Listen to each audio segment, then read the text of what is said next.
Well, the skies have grayed up just a little bit. The wind is what the British call an absolute zephyr out to center field, but 75-plus degrees makes for what we'd call a spring afternoon in the Midwest. That means we'll play some baseball. GMC matchup as the Tinora Rams hosting the Fairview Apaches. Welcome aboard to the Estill Chevrolet Cadillac pregame show. Brent Balbinot alongside Coach Alan Magg. We're going to get right to our pregame interviews as we have 3 here this afternoon. But first things first, Coach, I know coming off a big win over top 10 ranked Montpelier, Fairview is riding high. As a matter of fact, that wind blowing straight out to center is probably from their sails. But as any coach will tell you, you're now only as good as your next outing. And Tinora wants to play the role of spoiler today.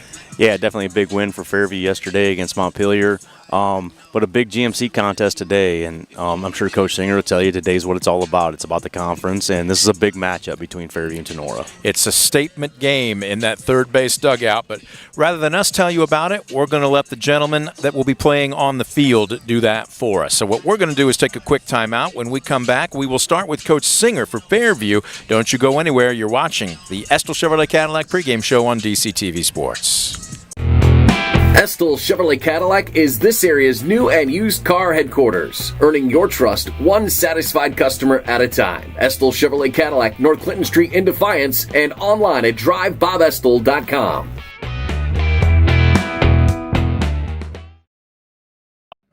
Welcome back. The Estill Chevrolet Cadillac pregame show continues. Brent Balbinot saying thanks for joining us on DCTV. Big GMC matchup here this afternoon at Group Field as Fairview coming off the heels of a big win against ranked Montpelier last night. No rest for the weary, Coach. The GMC is a meat grinder, and I know Tinora is looking to play the role of spoiler here this afternoon. But before we preview, let's go ahead and rewind. How proud are you of your team's performance last night? Going into that game, we knew we were going to face some good pitching, and Kenneth Smeltzer, he was dealing to begin with, but we got out early and were able to square up a lot of baseballs, and I think we had 7 hits in the first 2 innings, which set the tone for the rest of the game to put us in good positions to do some small ball, to do some hit and runs, and we just put a lot of pressure on them defensively, and it proved positive for us in the outcome to be able to get a bunch of runs early there. Well, you beat me to it. Matter of fact, this is a conversation I had with you last year before Tenora's game. You're not real picky about how you produce, just as long as you produce. This group doesn't seem like they've got a big ego. No, not at all, and that's one of the things that we've been harping on and the kids have been buying into the last 2 years is understanding the quality at bats and the what's important now aspect. They've understood it, and they've been able to carry it out, and that has been a huge part of the success the last 2 years. And they realize that those small things like that are the difference makers in the long run. You talk quality at bats, and so often maybe the casual fan thinks base hits, even a sac fly. There's 6 or 7 ways, depending on. And again, each kid's different, to have a quality at bat, 6 pitches at minimum without a strikeout. Did you advance a runner? Sounds like you preached that mentality when you stepped to the plate. Oh, absolutely, and that's the beauty about it, is that we don't care about your batting average. Right now, you could be hitting 200 and still be one of the top in the lineup just for the fact that you're getting good at bats, you're making the pitcher go deep, you're getting walks, hit by pitches, forcing errors, getting runs in, moving runners over. There's so many things that can happen that's positive, and then in today's world, the mental side of things, is so huge that these kids got to realize is that any type of positivity there is better than going into the next play with a negative attitude. And it's a game of failure. I mean, 10 times up, and if you get 3 hits,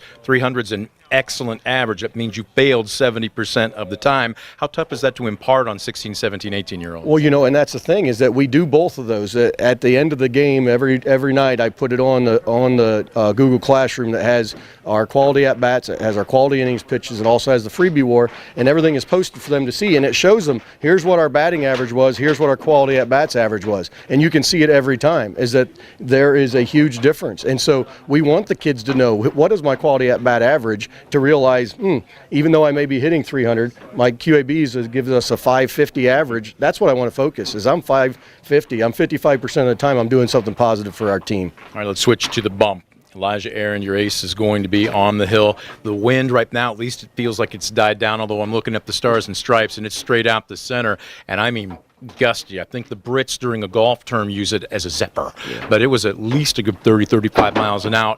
Key for him today. Yeah, we got to keep the ball down. We also have to make sure that, we're mixing it up so they're not sitting on specific pitches, and he does a really good job with that, and I think that's going to be to his advantage. I think that, being familiar with the atmosphere, being familiar with the field, also helps a little bit with that too. You play on turf, it's a little different when you're playing on regular natural, but we've been on enough that I think that that's not going to be a big deal. But Elijah's smart. He uses his head and pitches to contact a lot, and when we got a good defense behind it, that's what we're looking for. Now, the wind playing a role today, they get it up in the air.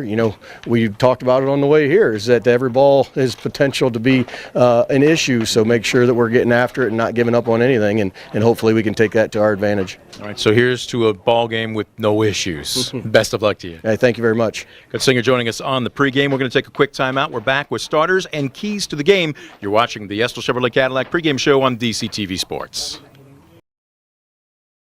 For the past 70 years, Midwest Community Federal Credit Union has been your financial partner, helping you achieve your dreams and secure your future. Midwest Community Federal Credit Union, with locations in Defiance, Bryan, and Napoleon. Find out more at midwestcommunity.org. It's going to be a hitter's park today. It's 75 gorgeous degrees with blue skies, and finally, we're ready to play some baseball GMC style as Tinora welcomes Fairview. And our player profile, Alan Birchfield, senior. I'm being told, even though technically you don't have a C next to your name, you are the team leader, and you're planning on playing ball after this year, heading to Owens Community College. Before we graduate you, let's rewind. Does that sound good? Absolutely. All right. I should ask you, if you were going to drive a vehicle off the lot at Estill Chevrolet Cadillac, what are you, like a convertible Corvette guy? Are you a Chevy Silverado 4x4 guy? What's your preference? I'd stick to just a basic Chevy Malibu, good on gas. Wow, this guy is practical, ladies and gentlemen. All right, way to go. That's going to take you far. Let's talk about last year into this year. Okay, coming in as a senior, what did you expect of yourself? What did the coaching staff tell you they expected of you? Of myself, I just expect to compete, to be the best I can be, a leader, support my teammates, and just play the best ball that I can, and I'm pretty sure my coach. All right, way to go. That's going to take you far. Let's talk about last year into this year. Okay, coming in as a senior, what did you expect of yourself? What did the coaching staff tell you they expected of you? Of myself, I just expect to compete, to be the best I can be, a leader, support my teammates, and just play the best ball that I can, and I'm pretty sure my coaches all agree with me on that, and they push me to be the best that I can be, and that's all the coaches, not just a few. Well, and that's paid off. You're the team's leading hitter, hitting .375. At the same time, what were some of the things you were doing to work on to make yourself better in the offseason? Any particular part of your skill set? A lot of hitting in the cages, tee work, batting practice. Yes, absolutely. We're ready to go, and this is one that we want really bad, and we're going to do our best to win and give it everything we got on the field. Well, and again, not to sound Hollywood-esque, but this is a statement game. I mean, the number one team in the conference, they're unbeaten. They had a big win against Montpelier last night, top 10 ranked team. What would this do to put the wind in your sails? This would definitely boost our confidence a lot, coming off of two games that didn't go our way, and we've been talking about this game since the season started. It's if we can get this one, it'll definitely help us out, and I think we'll be a lot more momentum going on the rest of the season. Now, at the same time, you don't make it more than it is, right? It's still part of the season, even though it's a big game. You're not changing your pregame warm-up or your mentality at all, are you? Nope, we're going to do what we've been doing all year. It's worked out for the most part. Not going to change a thing. All right, so let's talk a little about the other half of the student athlete, the student part. You got to stay eligible to stay in the uniform. My understanding is your GPA is a 3.7. So just a little under your batting average. What's your favorite subject? I mean, obviously my lab, but I think school-wise math for sure. It's always came reasonably easy. I cannot say that. As a matter of fact, I can't say that from school or throughout the rest of my life. So I admire people that are good with math. That's why I married a banker. I let her handle the checkbook. After graduation plans, I know we're coming up here in a few weeks. You're going to be styling in the cap and gown, strutting across the stage, diploma in hand. I mentioned you are going to Owens. How did you find Owens, or how did Owens find you to play baseball? Owens obviously it's a reasonably local school, so I knew of them. I knew that their baseball team has been successful. I heard of a few kids that were going there, and I reached out to the coach, got to talking with him, saw the school, talked to them, and it's a competitive team, and they got good academics. They had the major that I wanted, and it was just felt like the right location. All right, so you beat me to it. Major. Matter of fact, let's get you to open up your crystal ball here. If I come back and do another interview with Alan Birchfield in 10, 15 years, what's the dream job going to be for you? Well, the dream job is obviously to play baseball as long as I can, but that's hard. But welder, fabricator, something along those lines. You see yourself staying involved in sports, maybe even baseball? Yes, absolutely. Coaching? Possibly.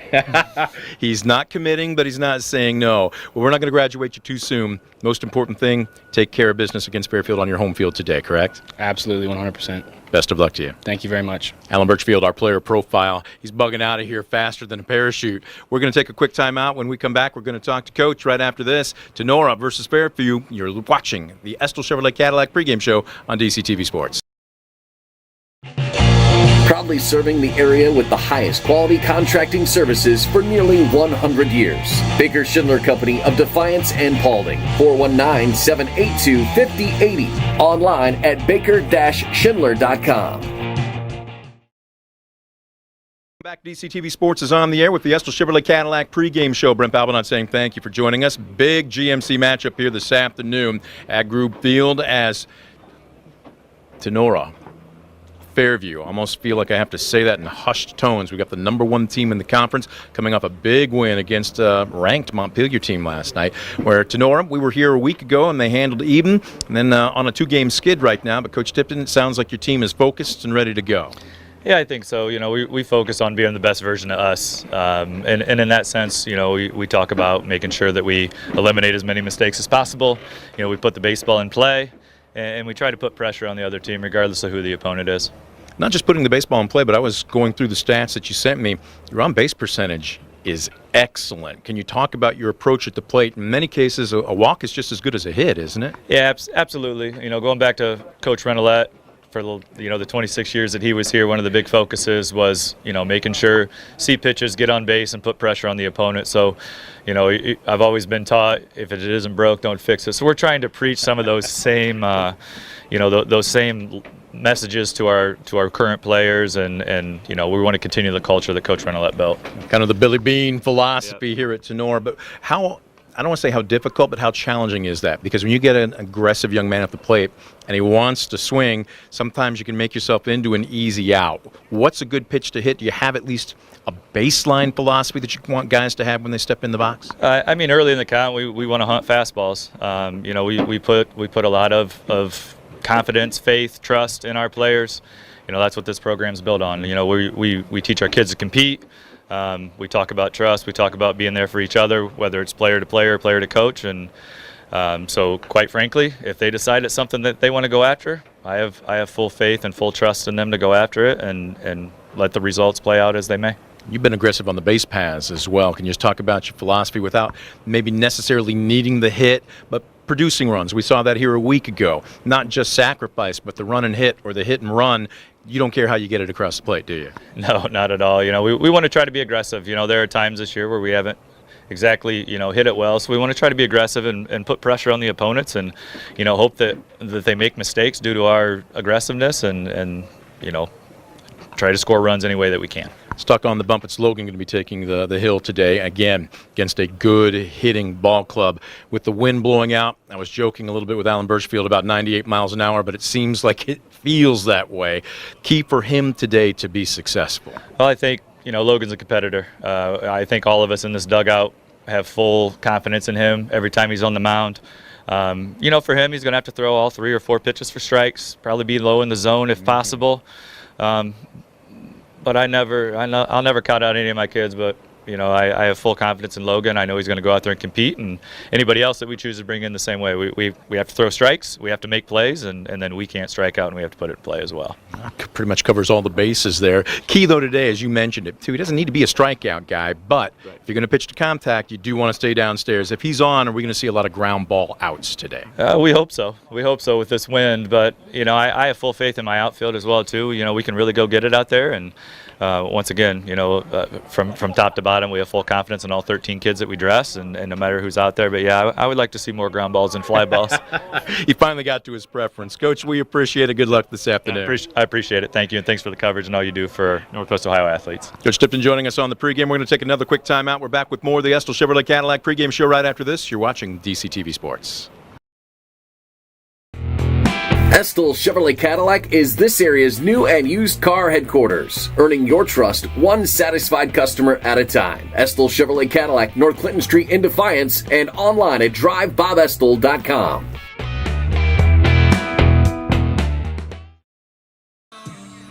Welcome back to Group Field. There you get a good look at the umpiring crew and both head coaches, Coach Tipton and Coach Singer, exchanging handshakes, lineups, and a few pleasantries as we are just around the corner from first pitch as the Fairview Apaches, you see right there, 8-2, 3-0 in the Green Meadows Conference, taking on Tinora, 4-1-1. Yes, they had a tie. It's like kissing your sister, looking for their first win in conference play. Let's go ahead and take a look at the keys to the game, brought to you by Northwest State Community College, located in Archbold. Your key to a great career starts with a great education at Northwest State Community College. Let's start with, there we go, bring them up, the Rams.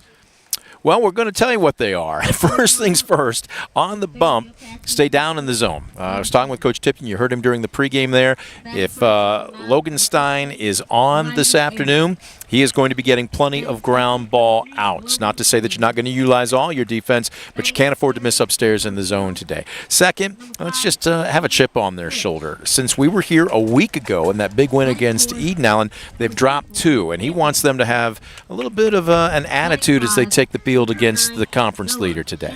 Yeah, they're going to have to play hard today and play with a little edge as Fairview is in town today for this big matchup. On the flip side, for Fairview and the Apaches, these coming straight out of the mouths of Coach Singer, win the freebie war. They are very aggressive on the base paths, 21 out of 23 in stolen bases this season. And as we heard him, quality at bat. It doesn't mean you have to find a gap and hit a double and then still third every time up. Did you advance a runner? Did you get at least 6 or 7 pitches deep into an at bat and work the pitcher? Did you do what you needed to do in every situation? He said so far this season he's very pleased with his team's performance in that regard. Yeah, they do. They're very aggressive on the base paths, and he had a lot of veteran hitters that will work counts and see a lot of pitches. Now there you see both teams coming out after being introduced from their respective dugouts. Fairview in their traveling black uniforms with the gold lettering and numerals, with the high knicker-style pants. With the that is an old-school look, but I really like it. Tinora down the third base line there, wearing their dark green uniforms, more blackish, with the what do you call that, emerald lettering and numerals with the white trousers. We're going to take a look at the starting lineups in just a second here, but we are getting closer to the playing of our national anthem. We do want to credit our crew here this afternoon. They are a veteran crew. Philip Kensler will be behind the plate. He's calling balls and strikes in his 31st year umpiring baseball. And in the field, Nick Borya. Nick, I apologize, was going to take a couple of opportunities. Boroyevich. Time now for the playing of our national anthem, brought to you by the Defiance County Veterans Office.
And the national anthem courtesy of our underwriter, the Defiance County Veterans Office. Let's go ahead and take a look At your Baker Schindler Company starting lineups. And let's start with the hosts, the Rams, as we mentioned, coming into this one this afternoon on a 2-game skid as they are 3-2-1, looking for their first victory in GMC play. Owen Farrell will be at shortstop. Now, he will be leading the leadoff hitter, but again, Logan Stein on the bump, Owen Reynolds in center, Parker Hancock will be at first, Alan Birchfield at third, Ryan Mills in left, Colton Snyder will be your DH, Jared Neff roaming right field, and Avery Mosier will be your second baseman. Let's take a look at the lineup for Fairview. For the Apaches, and you take a look at a healthy team batting average, 374, and when they get aboard, they are aggressive. They keep the pressure on, 21 of 23 in stolen bases. Leading things off, it'll be Elijah Aaron. Aaron batting in the leadoff spot and hitting .400. Batting second, it will be the shortstop, Logan Olinger. Batting third, it will be Shady Fritch. I got to talk to that young man and find out if there's a backstory to his first name. But is Shady Fritch not a ball player's name? Goodness. Fritch comes into this one hitting .485. Batting in the cleanup spot, Anthony Singer. He started at third base last season as a freshman. He's a starter this season as a sophomore. Batting in the 5-hole, Noah Schinninger. In left field, Gavin Palladino. And then the bottom third of the order, over at first base, but batting seventh, Jonah Schinninger. Jonas Schinninger hitting a .154 on the season. Hunter Miller will be behind the plate. He will bat eighth. Hunter Miller entering today's contest, hitting .321 in the 8-hole. And batting ninth, second baseman Calvin Kepler. Kepler brings an average of .478 to the plate in the 9-hole. We talked about Ayersville softball being murderers row 1 through 9. I think Fairview's got them beat. Yeah, Fairview's got a very powerful and experienced offense, so it'll be interesting to see how they attack Logan today. Elijah Aaron will dig in from the right side. Logan Stein has finished his warm-ups. Brief meeting on the bump. We are getting set for first pitch. Let's take a look at the defense for the Rams. We saw their batting order. Here we go. Behind the plate, junior Doug Hattemer completes the battery from left to right on the infield. It goes senior, junior, senior. Alan Birchfield at third, Owen Farrell at short, Avery Mosier at second, Parker Hancock at first, sophomore, junior from left to right in the outfield, Ryan Mills, Owen Reynolds, and Jared Neff. First pitch is a called first strike from home plate umpire Philip Kinsler, and we are underway. That wind blowing straight out to center, and it's a good 30-plus miles an hour this afternoon. Will definitely be a hitter's park. Backdoor bender for a strike. That was a beauty. Boy, if Logan Stein can paint that today, he's going to be very difficult. Yeah, that was two strikes here to start the at-bat. A fastball with a lot of run to it, and then you got that backdoor curveball there. So ahead in the count, 0-2. Stein steps off, retoes the rubber. Aaron entering today's contest, hitting .400. He's got an on-base percentage of .478. High chopper to second. Mosier, it takes a wicked hop with the English on it, and he has to eat the baseball. Well, he had to play back on that high first hop, but it had a ton of spin on it, and there was just nothing Avery Mosier could do there. Yeah, it's a really tough play. The only chance you really have there is to come and get that, see if you can't take that off the short hop off of the turf where it could be true, but it took a really wicked hop for him, and Fairview's got a leadoff guy on. Just like that. And he has been very aggressive on the base paths. As a matter of fact, he's a perfect 5 for 5 in stolen bases, as Logan Olinger digs in from the left side and ticks around the ankles. Olinger. And we talked about healthy batting averages all the way around, up and down this Fairview lineup. He's got a 4 in front of his as well, and even .400. Yeah, there's another guy that runs really well when he gets home base, and we'll just continue to keep pressure on. Takes a good sweeper there for a strike, 1-1. Stands up in the box, slightly open stance. From the stretch, Stein deals. Chopper to second, waiting back on a second hop. They're going to go to second to get the lead runner. Boy, that one slowed down off the second hop, and it was kind of a gutsy decision by Mosier to do it. Who's he listening to there to make that decision? The shortstop's probably talking to him right there. So the shortstop has everybody in front of him right there. He can see, and good communication, and got the lead runner. They did by about a half a step. So one down, runner remains at first for Shady Fritsch. And if they have an all-conference name team, Shady Fritsch is going to be a first team every single season. Yeah, here's another kid. High batting average, runs really well. Fritsch hitting .485. On top of that, though, are you getting a board? Is this one fouled away? He is. .595 on-base percentage. For anyone with more than a handful of at-bats, that's second on the team. Plus, he runs well. 0-1 the count. Quick throw over. They're keeping an eye on Olinger. Olinger, one of many quality base runners. He's 11 of 12 in the stolen base category so far this season. Stein deals, misses upstairs. Was Fritsch just showing there to try and deke a little bit, or do you think he was really trying to bunt for a base hit? It'd be, it might be the situation that if if the third baseman's not coming hard, you can push it, or if you can drag it with you there. But yeah, maybe just to get the defense moving a little bit. 1-1. Fritsch right on top of the plate. He squares to bunt. This one popped up, laying out off of one hop and having to eat the baseball, Alan Birchfield. Well, he laid out, so it was an all-or-nothing play. If he plays that on a hop, he at least has a shot at first. You love the aggressiveness, but it also ends up being an infield single.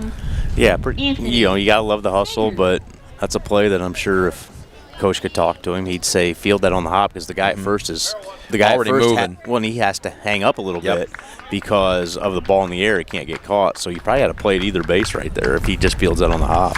As it stands, ball has yet to be hit out of the infield here in the top of the first, and Fairview applying the pressure to a board with only one out for the cleanup hitter, sophomore third baseman Anthony Singer.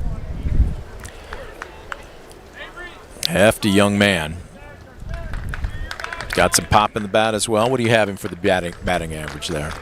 He's at 342, cup double, 13 RBIs. He takes really an interest with a spin on that ball. We are literally right behind home plate, so we get the best angle on it. And almost look like a Scroogey. Yeah, it's definitely going to run the other way today with the wind in the pitcher's face. 1-1. Stein from the letters. Good, firm, sinking fastball, strike two.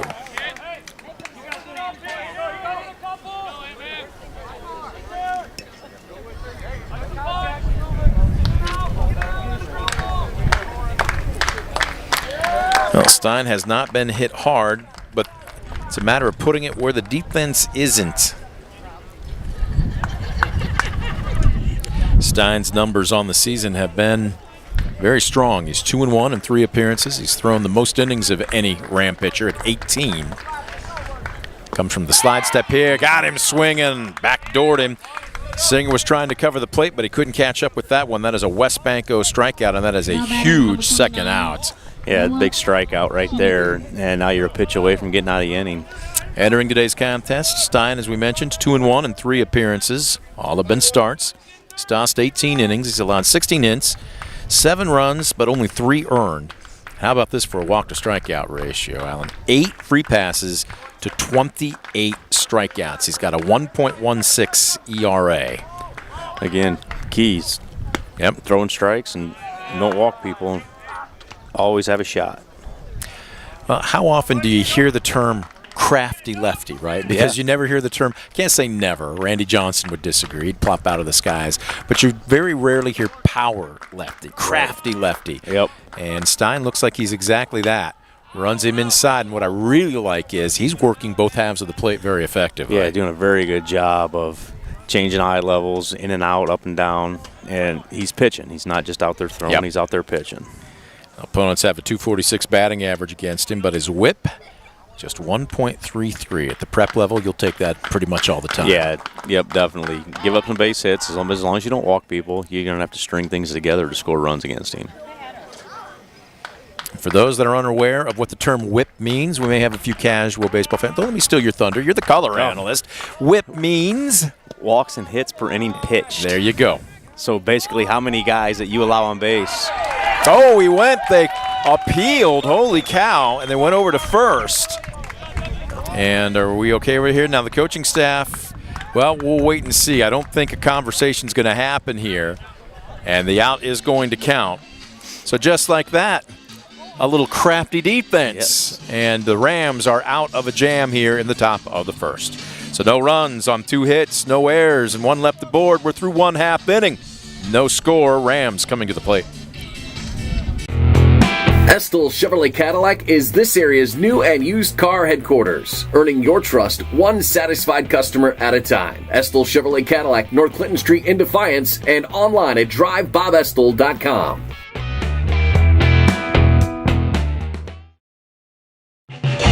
Proudly serving the area with the highest quality contracting services for nearly 100 years. Baker Schindler Company of Defiance and Paulding, 419-782-5080. Online at baker-schindler.com. Back at Group Field, they're going to take a really good look at the fencing that protects us right behind home plate. Well, a heads-up play by Doug Hattemer, the junior catcher, who went down to first after he blocked the ball in the dirt. And they got Shady Fritsch wandering just a little far off the bag. And so what started as a very promising offensive inning for Fairview ends up being turned away with no runs. So here on the bump, we're taking a look at Elijah Aaron, and he is the ace for the Apaches. His numbers, nothing short of spectacular. He's started in 3 games. He's got 1 complete game, just 13 innings pitched. Are you kidding me? In 3 outings. He has not walked a single batter all season. He has struck out 12, and opponents, looking over here, I don't see an opponent's batting average, but his ERA sub-1. As a matter of fact, barely half of that, 0.54. Can you say dominant? Yeah, pretty effective. Again, the guy that doesn't walk people, so you're going to have opportunities. And he will deal to the top of the order. Leadoff man Owen Farrell, Logan Stein on deck, and Owen Reynolds in the hole. Owen Farrell entering this afternoon's contest. Need his speed aboard as this one low. Quick hands, very well done. I'll get the paperweight on it. We got a gusty wind here today, folks. But Owen Farrell coming into today with a healthy average at 304 and an even better on-base percentage at 407. He takes a strike here, 2-1. Owen's also a guy that gets on. He's one of their biggest threats to run when he gets on base. 2-1. This one, a chopper down to third. Singer, all or nothing, plays it on the short hop. Wow. That is a gutsy, very confident play by the sophomore third baseman to retire the Rams leadoff man. 1 down. Yeah, really nice job there by Anthony Singer. Come and get that ball and set his feet and make a strong throw. Let's go ahead and take a look at the Fairview defense here before Logan Stein digs in. We mentioned Elijah Aaron, the senior, on the bump. He's dealing to an underclassman. Sophomore Hunter Miller comprises the other half of the battery. From left to right on the infield, it goes sophomore junior, freshman junior, Singer, Olinger, Kepler, and Schinninger. From left to right in the outfield, it's a sophomore sandwich between a pair of seniors, Palladino, Fritsch, and Schinninger. As a first pitch strike dealt from Elijah Aaron to Logan Stein. Bender there, ground ball hit right at third. Singer's on it.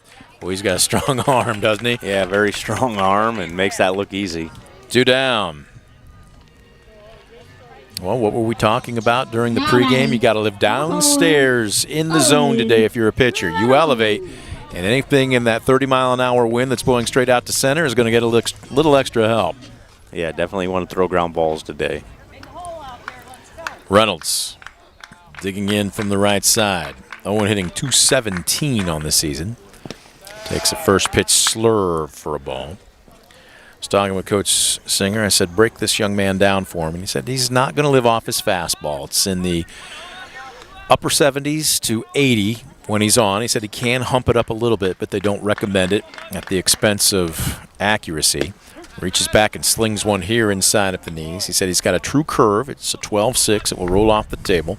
Then he's got a show-me slurve. He said it's kind of a combination between a two-seamer and a slider, but it does get some very effectiveness, like right there. That looked like a slider. And he does mix in a change. That's primarily when he wants a ground ball. So 4-pitch mix.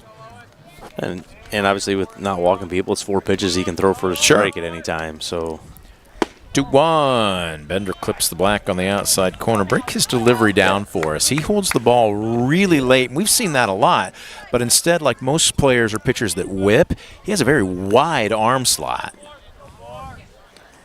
yeah, starts behind his head, and he really gets his body turned to in his windup, and I think that helps hide the ball. And yeah, the ball definitely comes out of his hand at a funky position, and probably pretty tough to pick up when you're standing there in the box. I was going to say, his release point is, again, when you think of sidearm versus submarine versus over the top, he's got a very unique delivery, but obviously it's working for him, especially on the bender. Yeah, definitely works, and when you find things that work for you, you use them. 2-2. Paints the black on the outside corner. That was a beauty, and Reynolds knows it. A backwards K, a West Banco strikeout to end the Rams here in the bottom of the first. No runs, no hits, no errors, nobody left aboard. We're through one. No score at Group Field. You're watching DCTV Sports.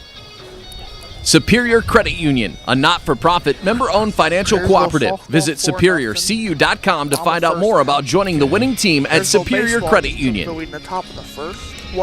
Stanball Jewelers is your trusted source for diamonds, fine jewelry, watches, and gifts. Whether you're looking for a dazzling engagement ring, a timeless anniversary gift, or a present for someone special, Stanball Jewelers has something for every occasion. Visit us today and discover why we've been serving the community since 1948. Back at Group Field, a very quick moving first inning. Pitchers duel will head to the top of the second.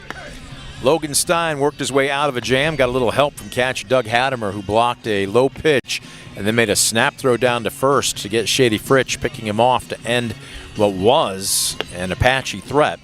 So he will deal to 5, 6, and 7. Noah Schinninger, Gavin Palladino, the DH, and then left fielder Jonah Schinninger. Stein pitching out of the stretch, even with nobody aboard. Again, if you didn't catch the opening inning, his numbers are very good. He's 2-1 in 3 games pitched. By far and away the most innings on the bump for Tinora this season at 18. He entered today allowing 16 hits, 7 runs, but the defense hadn't exactly been his friend through those 3 games. Only 3 earned, but the walk-to-strikeout ratio is really what jumps off the page here, Coach. 8 free passes to 28 strikeouts. Yeah, that's very impressive. That's something that'll win you a lot of ball games when you're not walking that many people and you're striking out really 3 times as many. And he also picked up strikeout number 29 in the last inning against Anthony Singer, excuse me. So here's Schinninger digging in from the right side. Oof! Ouch! That was kind of an ole by Hattemer, and there's where when you introduce yourself to Blue saying, "I'll be protecting you today," you really need to back that up. Yeah, you do. You definitely need to. But, yeah, he wore that pretty well, though. Yes, he did. Well, it bounced, so hopefully the turf took most of the sting out of it. 1-0. Stein out of the stretch. Comes right down central with him. Well, that's one I would think Schinninger wishes he would have had back. That was a cut fastball. Yeah, it was a ball that came right back over the middle of the plate, and it must have been looking for something else or an automatic take there. 1-1. He deals him again. This one a chopper over the mound. This is going to be all or nothing for Birchfeld. Fields it, fires, and that's a nifty play. 1 down. Yeah, good job coming and getting that and making a good throw. That's an easy play to think about, rushing and then he throw it wild, but did a good job setting his feet and threw a strike. Well, I've been out on this field multiple times, not the least of which was to record some pregame interviews this afternoon. I know you've walked it too. And there's a little bit of give to it. I wouldn't call it particularly spongy, but what we're seeing is this one inside outed off the bat of left-handed hitting Gavin Palladino. We're seeing some really high hops in the early part of this ball game. Yeah, a lot of high hoppers. Fairview's hitting. And, yeah, I wouldn't think it's any spongier than any other turf field that you'd be around, but definitely some big hops here so far. It's playing firm today. 0-1. Palladino digging in from the left side. Takes just outside. Nope, he called it. Okay, I'm trying to get used to Philip Kensler's style here. Some umpires will keep their arms and hands in. It makes it difficult. Some are slow, a little bit more demonstrative. He's very quick. He's up and then down with it. So the 0-2. This one misses outside. Palladino hitting a healthy 458 as the DH. Yeah, another guy that does a lot of damage at the plate here. High average guy. The 1-2. Stein, good look at him on the bump. From the letters. Comes home, blew him away around the letters. He elevated for a West Banco strikeout, and there's 2 down. Yeah, good job. Everything was down. Everything early in the bat was down, down, down, and he got the strikeout up. So good job changing eye level there by Logan Stein. So with 2 away, here's Jonah Schinninger. Hitting a $154 right on top of the plate. Runs him inside.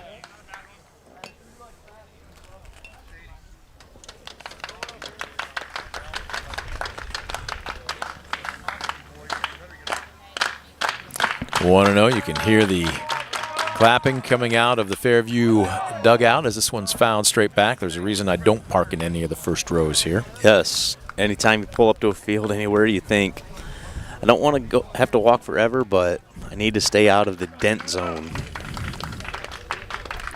So 1-1. Stein. Picture of concentration as he deals. Tries to nibble outside. Doesn't quite get there.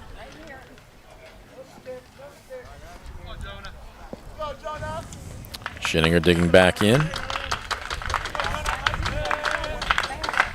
Oh, he's barely a half a step off the plate. He's right on top of it. He's right on top of it. Oof, when it got cross-footed there, that swing was pretty much all arm, upper body. Yeah, definitely could stay back. Maybe you got to start looking the other way here. Logan's loving to live outside. Comes in for a purpose. Yep. So deuce is wild. 2 balls, 2 strikes, 2 outs. Nobody aboard. This one outside. He was trying to get him to chase, trying to paint that outer third. That one, good foot off the plate. So payoff pitch coming here. Undoubtedly, Schinninger is going to be sitting fastball. We'll see what Stein gives him. Off the end of the bat. Boy, he's still nibbling on that outside corner. Yeah, he is. He is living on that outer half, and a really good job there to fight that off. It's one of those pitches it's really too close to take with 2 strikes on you, so good job fighting right there. Absolutely. Schinninger did what he needed. Let's just catch a piece of it. He's bought himself another pitch. Payoff on the way. Elevated, and he couldn't lay off of it, and Schinninger swings through it as he rode the ladder. Another West Banco strikeout to end the top of the second. No runs, no hits, no errors, nobody left aboard. We're through 1.5. Still a pitcher's duel here at Group Field. We'll see what the Rams can do in the bottom of the frame. Back after this on DCTV Sports. When a fire or natural disaster throws a penalty flag, let ServiceMaster Restore work for you. Anything from minor cleanups to complete overhaul and rebuilding. Contact ServiceMaster by McCann. It looks like a piece of candy. At Arthur Law Firm, we understand how overwhelming life can be after being seriously injured in a car accident. With over 50 years of experience, Arthur Law Firm has a track record of getting the results you deserve. When you don't know where to turn, get answers with Arthur. Call us today. Back at Group Field. There you take a good look, boy. It was almost like he did it in slow motion just for our cameras. Well done, Elijah Aaron. You got a little bit of star power there, kid. Knowing the camera's on you. Yep. Well, and he's their ace, folks. And when we said that, we were not kidding. He entered today 3-0 in 3 appearances with 1 complete game. has not walked a batter all season long. He has struck out 12, and his ERA is 0.54. So 1 run against a guy like this feels more like 4 or 5, doesn't it? Yeah, it does. If you can get a couple of runs here, and you almost got to take the philosophy that you know he's going to throw strikes, so you might as well get in the box ready to hit. He will deal to 4, 5, and 6. Parker Hancock will lead off the bottom of the Rams second, followed by Alan Birchfield and Ryan Mills. Righty-righty matchup. Hancock digs in. Aaron's first delivery, sidearm fastball, and that was about 76 miles an hour. Yeah, that's about where he's going to live and spot and work up and down and in and out and throw everything he's got. Birchfield, our player profile this afternoon, team's leading hitter at 375. He wears one. Well, that's a way to get aboard. First base runner of the afternoon for the Rams is a hit by pitch. Now batting, number 5, Alan Birchfield. It's Parker Hancock. Let's take a look. Well, he's 3 for 3. Hasn't gone a lot, but when he has, he's been very successful. The question is here, do you need to send him or do you ask Alan Birchfield to sacrifice himself? This is your team's leading hitter. Yeah, I don't know. You probably don't ask him to sacrifice here. You probably, in a day like today, I don't know if you really play for 1 right now. Woo. Inside, that again, about 76 miles an hour. Do you get aggressive in another way, though? Maybe a hit and run or a run and hit, for that matter. A hit and run is very good against a guy that throws a lot of strikes. So, and especially if you got a guy at the plate that doesn't swing and miss very much. Hancock with a good secondary lead as Birchfield takes strike 1. Outfield with that wind very gusty straight out to center. Doesn't look terribly deep in right with Schinninger. Palladino maybe a couple steps deeper in left. Fritsch, he's got a ton of speed. He can cover a lot of ground. There's a bender that starts right at Birchfield and breaks over the heart of the plate. That was a nasty pitch, strike 2. Yeah, really, really good. Really good curveball right there. Started out in off the plate and get it right on that corner.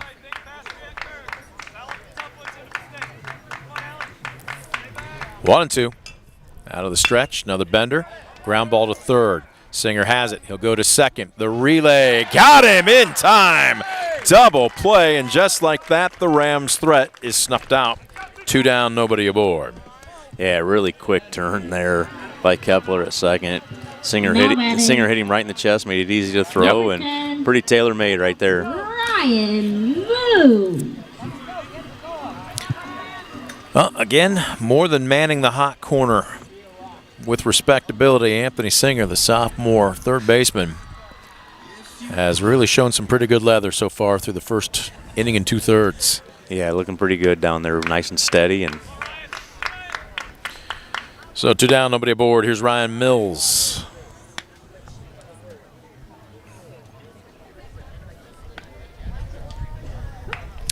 Mills hitting below the Mendoza line at $160. Trying to get some 2-out bingo going. Slider clips the outside corner for strike 1.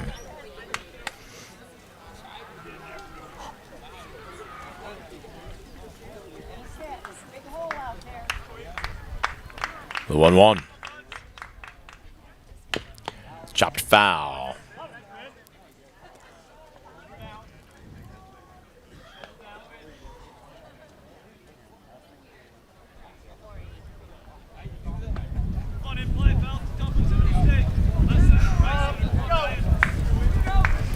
One and 2.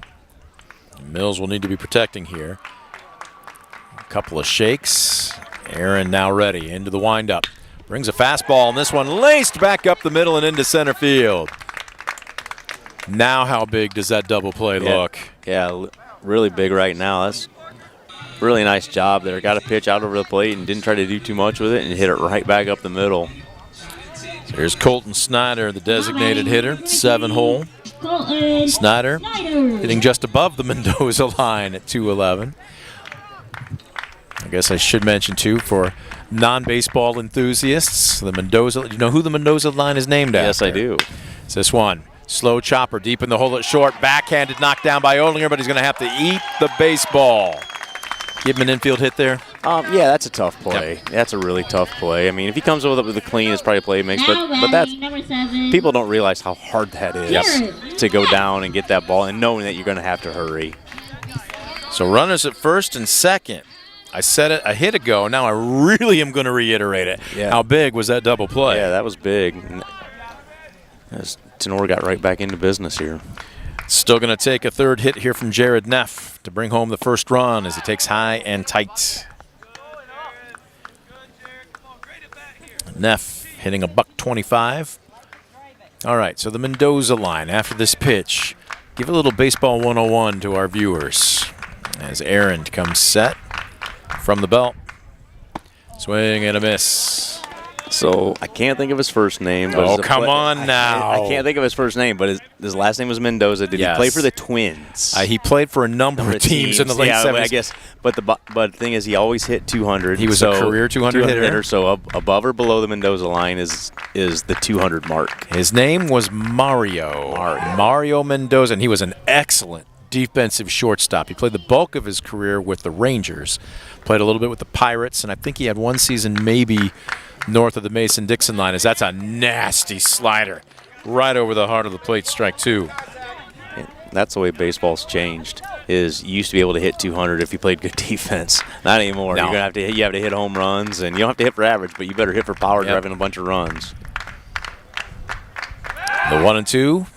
Aaron will step off. I remember it was his teammates that coined that phrase too. I think Tom Paciorek, former Polish standout, big-time slugger for Texas and Seattle. It's a swing and a miss here. Neff goes down with a West Banco strikeout. And very few teams can say they get 3 runners aboard this season against Elijah Aaron, and yet the result's pretty much the same for all of them. He works his way out of a jam. No runs on 2 hits, no errors, and 2 left aboard. 2 are in the books. You like a pitcher's duel? Stick around. We got more of it for you when we come back to Group Field. You're watching DCTV Sports. West Banco, building a better bank every day since 1870. Community-focused West Banco. Find out more at westbanco.com. Discover top-quality healthcare education at Northwest State. Our instructors have real-world experience, so they know how to prepare you for great career opportunities. Northwest State, where you'll get the top-quality healthcare education you need to succeed.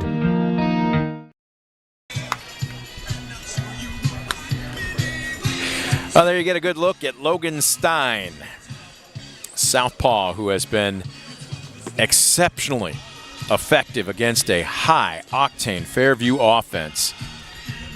We'll see what he can do here in the top of the third. He'll face 8-9 and then the leadoff hitter, Hunter Miller, Calvin Kepler, and then Elijah Aaron, his counterpart, all scheduled to take their cuts here in the third. Logan Stein, junior lefty, and has looked very comfortable. As a matter of fact, 3 strikeouts through the first 2 innings, Alan. Yeah, and he's not doing it with power. He's doing it with being able to pitch and spot and understanding how to go in and out and up and down. And I think, we've talked a lot in our broadcast, and that's what this is about. It's about being able to pitch. It's in understanding who you are. So another lefty will dig in, Hunter Miller, first baseman, hitting .321. He is right on top of the plate. Yeah, he's definitely taken away the outer half of the plate. So we'll see how Stein deals him. Low and away. That was off speed, sub 70, according to the gun sitting next to us. You try and speed up his bat here. Yeah, he probably tried to come in, maybe. He's going to look out over the plate here. And well, they did at 77 miles an hour, but that probably looked more like 90 after that soft stuff, the first offering. Yeah, and a good job there. Good mix, and continue to pitch out there for Logan. The 1-1. Stein deals. Curveball up the middle and out of the way. Stein, it gets into center field. That will be the 3rd hit of the afternoon for Fairview, but it's the first to leave the infield. Leadoff man aboard. Yeah, but now's the time that with Fairview, this is where they like to do things. They like to bunt. They like to run. Here they are at the bottom of the order. Although Calvin Kepler is not your prototypical 9-hole hitter. He's batting over 400. Matter of fact, he's close to 5. 478. So do you ask him to sacrifice, or do you give him at least one pitch here? I might give him one here. Oh, he squares, popped up. This is playable, and 2 steps forward. Hattemer makes the catch. That's a big out. Now batting, number 15, Elijah Aaron. So here's Elijah Aaron digging in. Led off the ball game with an infield single. Was erased a batter later as the lead runner on a grounder to second. See what he can get done here in his second trip to the plate.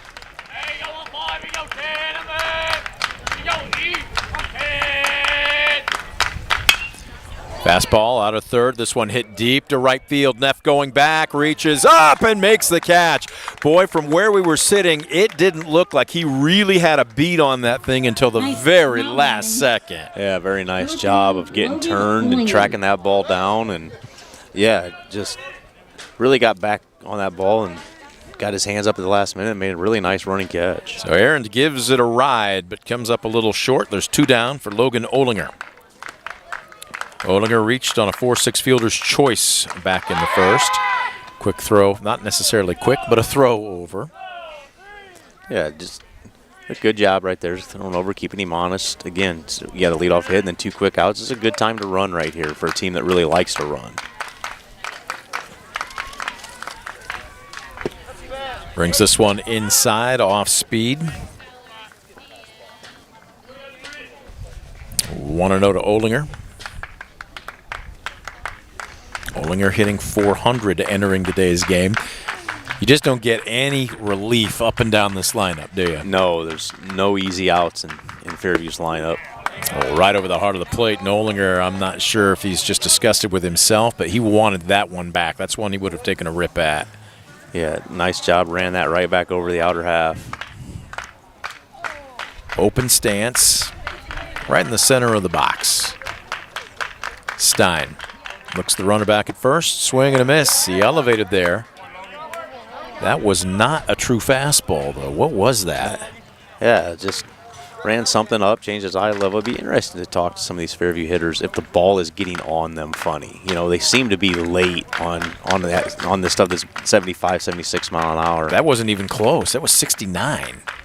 At least according to the gun next to us. Is this one a strike at the knees? And, boy, talk about carving him up. Changing eye level, working inside, outside. Logan Stein is pitching.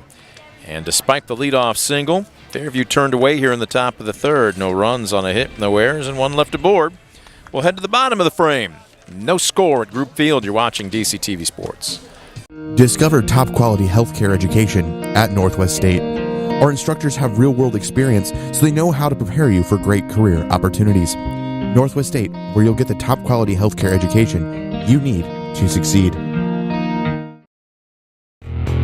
Estill Chevrolet Cadillac is this area's new and used car headquarters, earning your trust one satisfied customer at a time. Estill Chevrolet Cadillac, North Clinton Street in Defiance, and online at drivebobestill.com.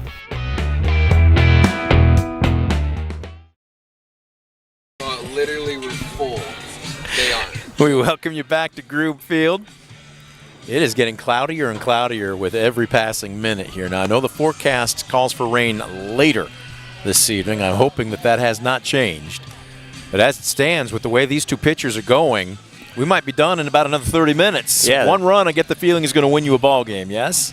Yeah, on a day where you show up and the wind's blowing out and you think you're going to see an offensive game, this is kind of what happens, I guess. We've only seen 1 fly ball between both teams through the first couple of innings. So both pitchers have done a fantastic job. And we will see if Elijah Aaron can continue that here into the bottom of the third. It will be the 9-hole Avery Mosier to lead it off.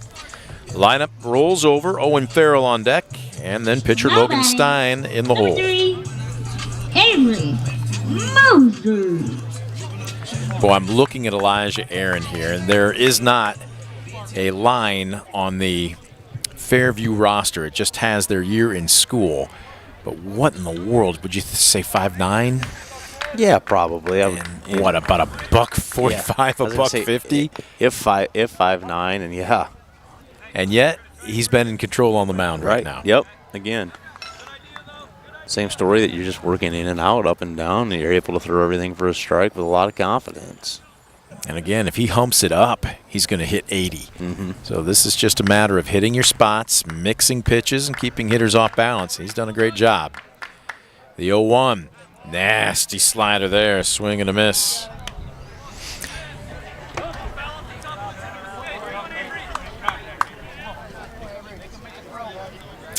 I'm looking something up to test you in about 2 pitches.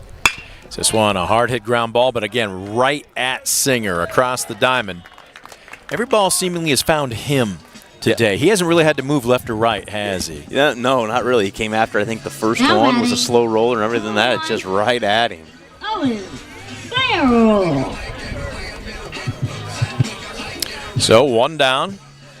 Lineup rolls over. Here's Owen Farrell.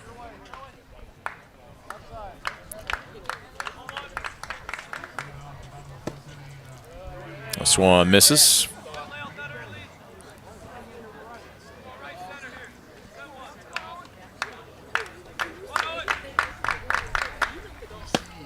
Okay. Yep, I got it down. I just checked into something. So be prepared for more baseball trivia coming up in another inning here. I needed to confirm whether the guy I was thinking of was a righty or a lefty. 3-0. Ooh, nice sinking fastball for a strike. I think the board's wrong. Yeah. 2-1. It's 2-1. Well, now it's 4-1 according to the board. Take your base.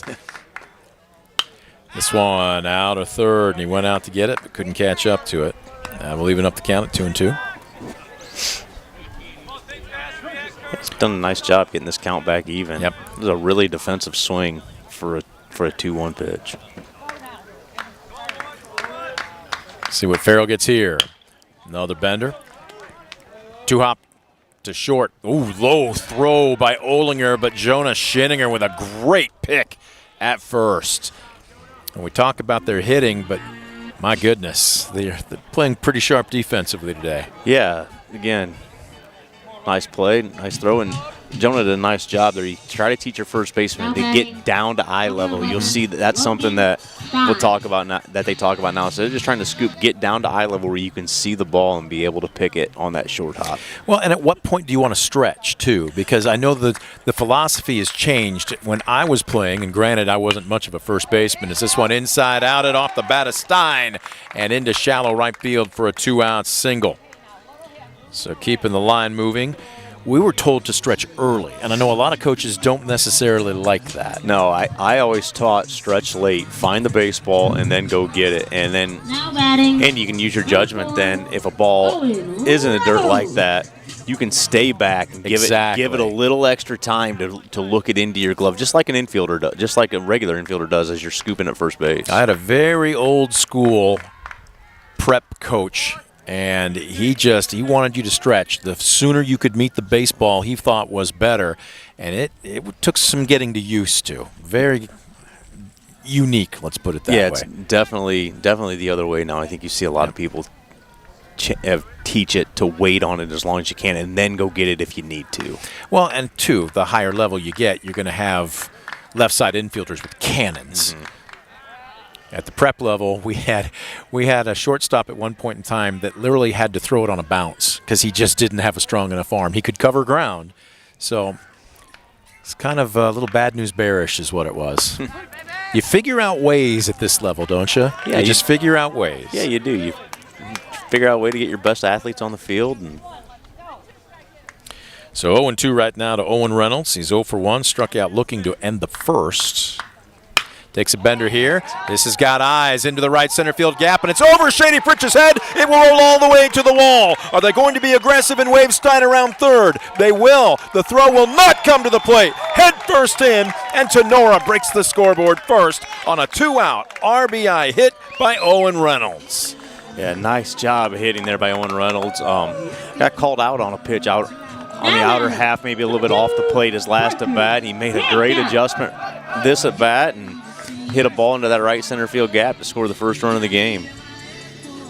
The way both these pitchers have been dealing, we were semi-joking about it just a frame ago. 1 run feels like a lot more today, doesn't it? Yeah, it does. When you continue to fight, and if you're Elijah Aaron here, you need to limit it to 1 here. So you need to just get right back in the zone and continue to do what you've been doing. There's Parker Hancock digging in. Led off the frame an inning ago, wore 1. And then was promptly retired as part of a 5-4-3 double play just 3 pitches later. Rams trying to keep the pressure on with 2 down and a runner at second. Hancock looking at an 0-1. Aaron, outside target by Hunter Miller, and this one gets a little dirty. Really nice job there by Hunter. Did a nice job of getting down and rolling his shoulders, so when that ball hits that chest protector, it bounces in front of you so you can go get it. 1 ball, 1 strike to the Rams first baseman. Open stance right in the middle of the box. Just missed above the letters. Boy, that's a pitch he's gotten for the first couple of innings. And you could tell by his reaction from his body language there, he thought he had one. Yeah, he definitely wanted that pitch, thought he had it. Instead, 2-1. Comes set from the belt. This one well struck, deep to left center field. Palladino going back, Fritsch going back. It will split the difference. Rounding third, Reynolds crosses home plate. And Parker Hancock trades places with his teammate. That's a huge insurance run to make it 2-0. Yeah, huge 2-out rally here by Tinora. Starts with a little single and then a couple of back-to-back doubles there. And don't forget, all this is with 2 outs. Yeah. So they're going to try and keep the line moving as Alan Birchfield, best batting average on the roster, will dig in. First pitch swinging, grounder, back to third, across the diamond. And Singer has been on the money, continues to be so this afternoon to retire Birchfield and the Rams. Not before Tinora with some 2-out bingo. Couple of runs on back-to-back-to-back hits. They leave 1 aboard. Our score through 3. Tinora 2, Fairview nothing. You're watching DCTV Sports. For the past 70 years, Midwest Community Federal Credit Union has been your financial partner, helping you achieve your dreams and secure your future. Midwest Community Federal Credit Union, with locations in Defiance, Bryan, and Napoleon. Find out more at midwestcommunity.org.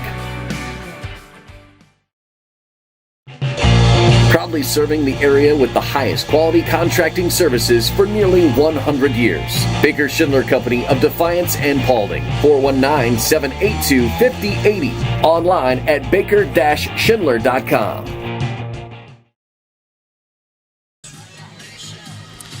There you take a look at Logan Stein, junior starting pitcher for Tinora.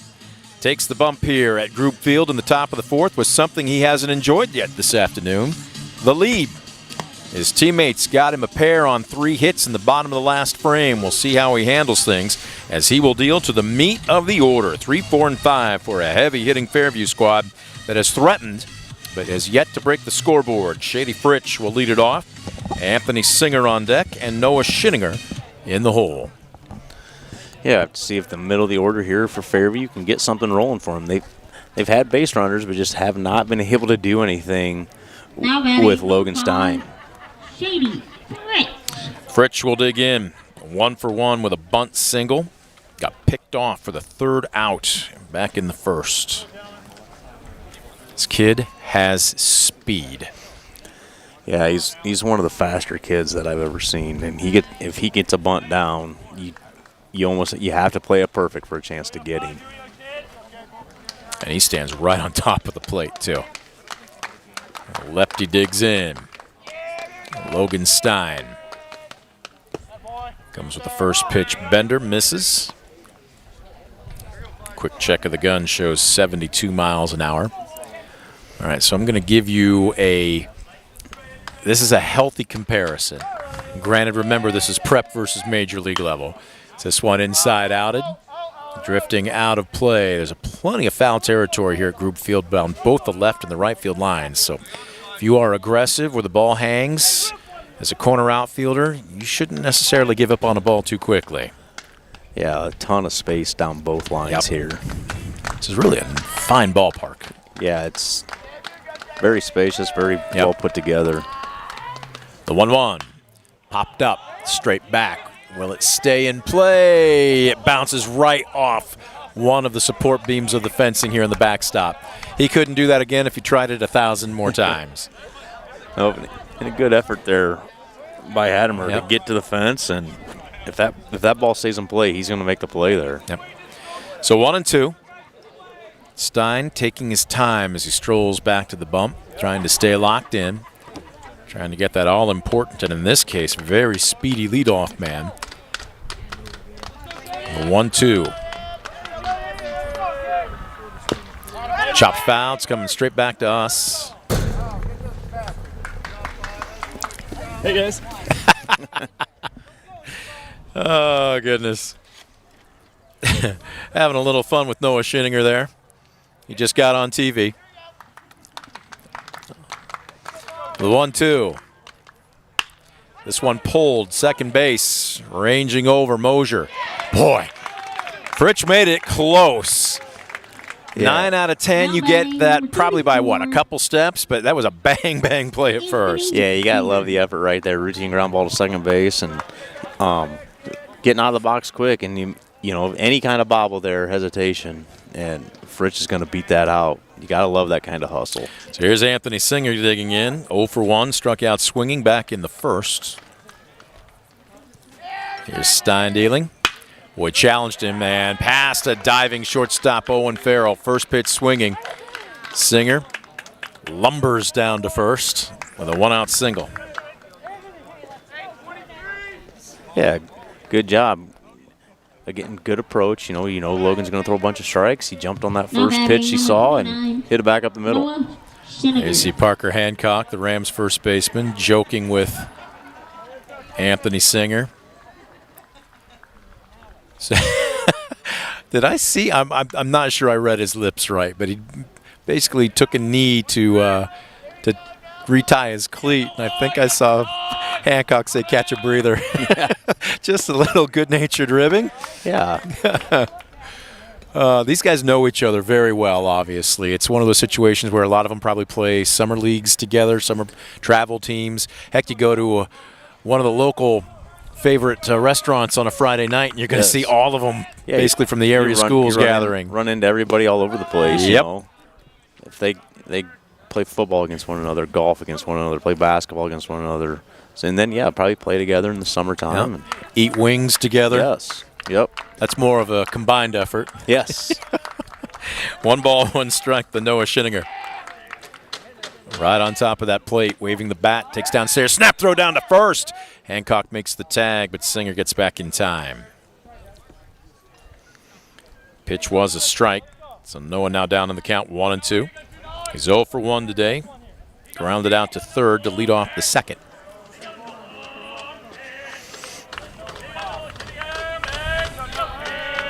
Stein slings it over to first. Well, again, Noah Schinninger. Folks, it sounds like a broken record, but we're just simply reading the stat sheets. 300 plus, 400 plus. He's a 357 hitter. Swings through an elevated pitch there, and he's upset at himself. He thought he should have caught that one. Instead, it's a Wes Banco strikeout, and there's 2 down.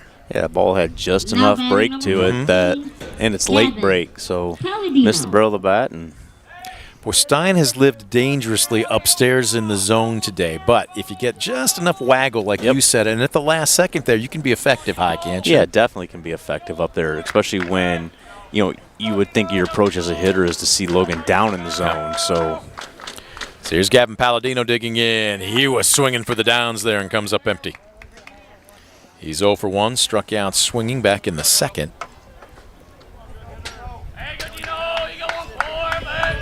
Palladino entered today's contest hitting a robust .458.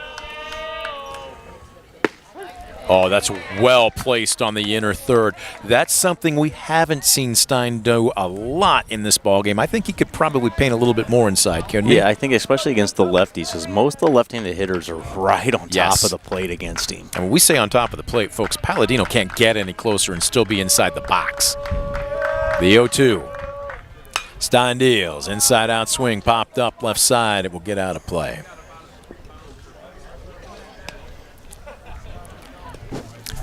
Walk through your approach, more specifically your philosophy. I know a lot of prep coaches, as a matter of fact, even a lot of college coaches have gone away from challenging, let's use that term, their pitchers to work the inner third. You see a lot of away, as this one, a little humpback liner. One bounce, but it stays on the infield, and Mosier makes the play. The tying run gets aboard with one out, but the tying run stays at first. No runs on one hit. No errors and one left aboard. We're through 3.5. Move to the edge of your seats. We'll get the coach's pitching philosophy when we come back after this break. You're watching DCTV Sports. Superior Credit Union, a not-for-profit, member-owned financial cooperative. Visit SuperiorCU.com to find out more about joining the winning team at Superior Credit Union. I think third. Stanball Jewelers is your trusted source for diamonds, fine jewelry, watches, and gifts. Whether you're looking for a dazzling engagement ring, a timeless anniversary gift, or a present for someone special, Stanball Jewelers has something for every occasion. Visit us today and discover why we've been serving the community since 1948.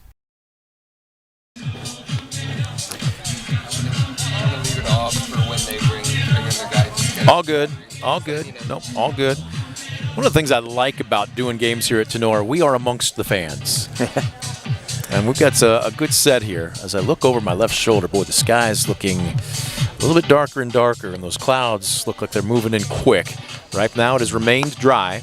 As you see, Elijah Arend, the senior right-hander, surrendered basically 4 times the amount of runs that he's given up on an average through the season so far.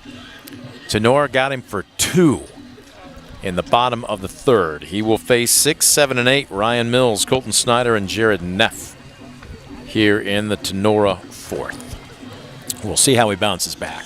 Yeah, it'd be a big bounce back inning here for Elijah. See if he just continues, and he'll just continue to battle, continue to challenge guys. He's got some presence on the mound. He's not exactly a towering figure, but he just doesn't look like he gets rattled. No, and threw in some big games last year in their run to the state tournament. And so, yeah, the moment's never too big for him. So here's Mills digging in, 1 for 1. Singled back in the second. Aaron deals. First pitch bender is about 58 feet. All right, so here's where I'm going with this. And again, for some of our younger viewers, you've got the internet at your fingertips, so you can look this guy up. It's a great thing to have resource material. But I was going to say Elijah Arend reminds me of a right-handed version. As this one, a liner past Kepler at second and into right field. Ryan Mills is seeing Elijah Arend very well. 2 for 2 today with a pair of singles. Yeah, again, just another tremendous approach. You're just looking outside. He got a pitch on the outer half, and he didn't try to do too much of it. Drove it into right field for a base hit.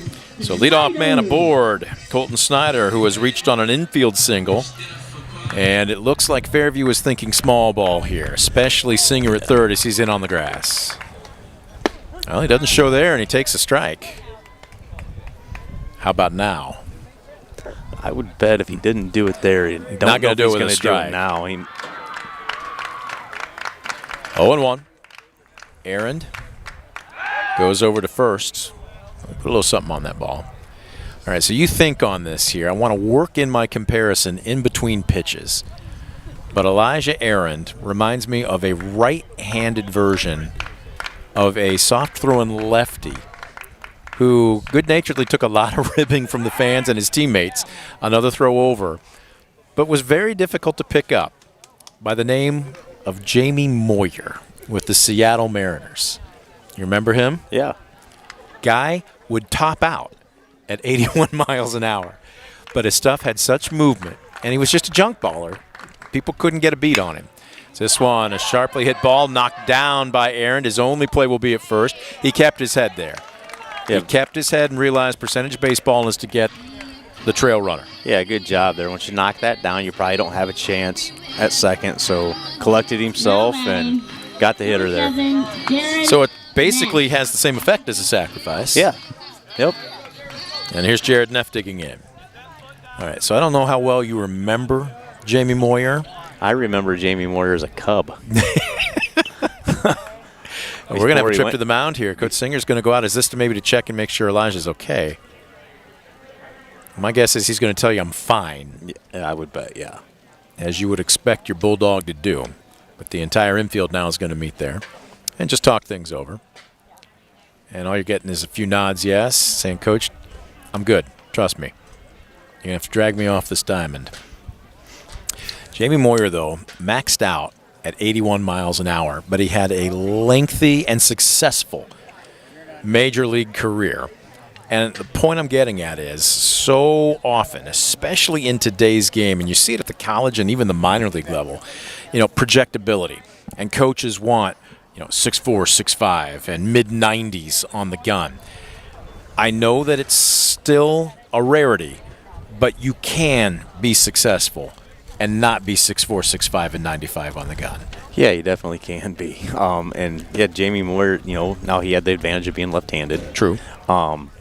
And he came up in an era where it wasn't all about being 95. We're going to have a move. Yep. All right. So, with that said, Jamie Moyer fans, you can go to the internet right now, look up his career stats, as the new hurler is going to be, yes, it's going to be number 1. That's going to be Jonah Schinninger. So we're going to take a quick break. We'll get you the stats on the new Apache hurler right after this. 2-0.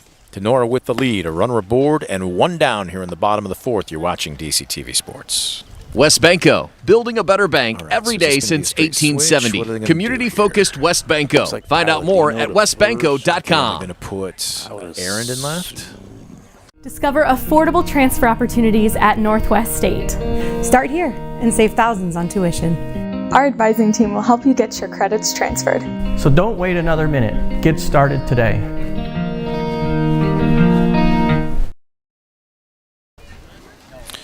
Back at Grube Field, we do have a pitching change. 2 runs on 5 hits, 1 error for Tinora. No runs on 3 hits, 1 error for the Apaches of Fairview. And the afternoon is over, at least on the bump for Elijah Arend, as we are going to have Jonah Schinninger now on the hill. And, Coach, you've got his stats in front of you. Yeah, Jonah has pitched in 3 games, 15 and 2/3 innings, 17 strikeouts, 6 walks. He's given up 10 runs, but only 4 earned for a 1.79 ERA. Boy, again, you go from 0.54 to just over 1. They hit well, but they're also pretty stingy on the bump, aren't they? Yeah, they pitch it and hit it. And all right, so Palladino will move from left to first as Schinninger comes on the bump. And I'm trying to see who's in left. And I'm going to have to grab the binocs because I cannot tell. Is it Arend? We'll wait and see here. Give me 1 second, folks. Aaron went to short. Okay. So Arend is at short. I believe that's number 2 now in left, which would be Calvin Kepler. So who's at second? 3, which would be Shady Fritch. Oh, you talk about spinning the roulette wheel. Check that. Logan Olinger. All right, we'll get it down here, but give us maybe a couple pitches here, folks. Okay, so Olinger moves from short to second. Then Arend goes to short. Fritch goes to left. Is that correct? No, Fritch is at second. Oh, Kepler's in left, excuse me. Kepler's moving from second to left. Fritch still in center. Okay, so now we think we've got it. One of the joys of high school baseball. Absolutely. And without a PA announcer or an official score to just come over the intercom, right, and tell you all the changes. So 1 ball, 1 strike right now to Jared Neff.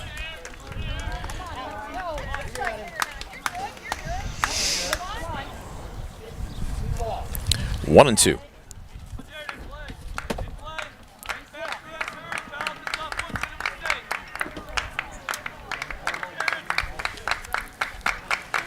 Righty matchup here. Neff 0 for 1.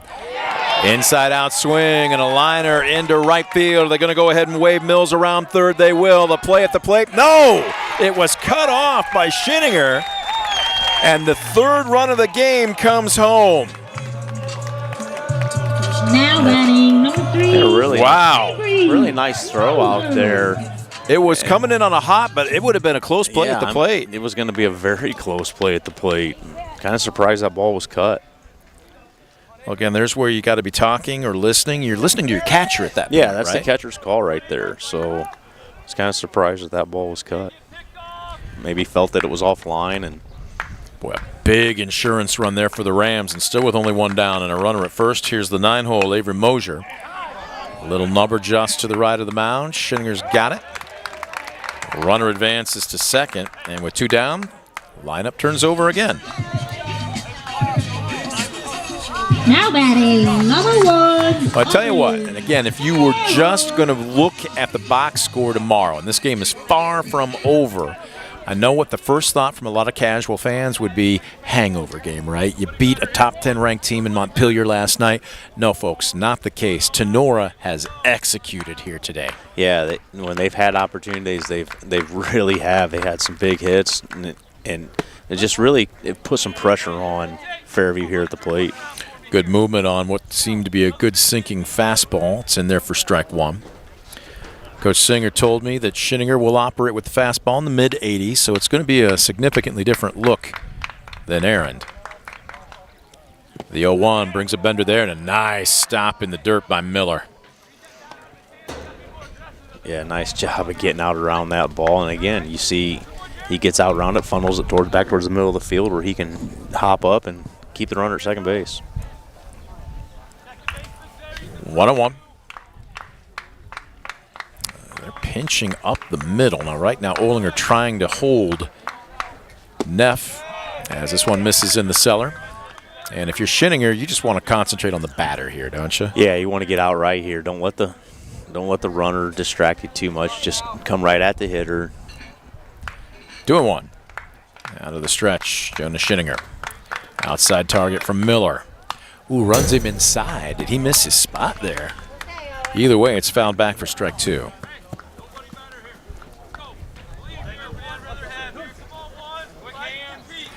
All right, deuce is wild. 2 balls, 2 strikes, 2 outs. A runner at second in a 3-0 game. Big pitch coming up here. Schinninger to the leadoff man, Owen Farrell.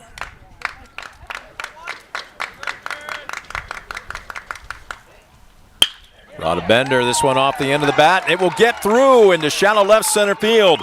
Rounding third, Neff will score standing up. It's now 4-0 Rams. Again, another big-time 2-out hit there by the Rams. And they just continue to put pressure on with these we talk about quality at bats. They're not trying to do too much with 2 strikes and just working the ball back up the middle of the field. Great approach. So here's Logan Stein. 1 for 2 with a single and a run scored this afternoon. Could help out his own cause. Runner goes, pitches upstairs, and the throw way towards the third base side of the bag. Boy, I thought for a second, I didn't know if that was a true pitch out or just, again, a well-designed high-level fastball, but Hunter Miller just a little too amped up on that throw down to second. Yeah, pretty good pitch to throw, but he had a great jump over there at first. And Owen Farrell now with his 10th stolen base of the season. Whoa, and he went to do the inside move, and that ball just slipped out of Schinninger's hands. It stays on the infield. Wow.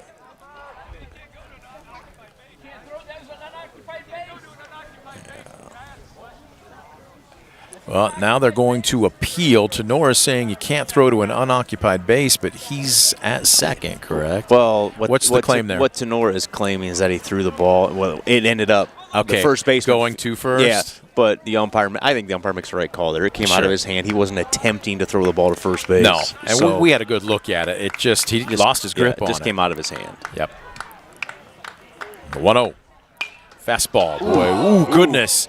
They're diving for cover over in the Fairview dugout, and everybody appears to be okay. That's when you can break out the ugly finder joke. But yeah, once you find out everyone's okay. Exactly. Whew. That ball was screaming. Man. So 1-1.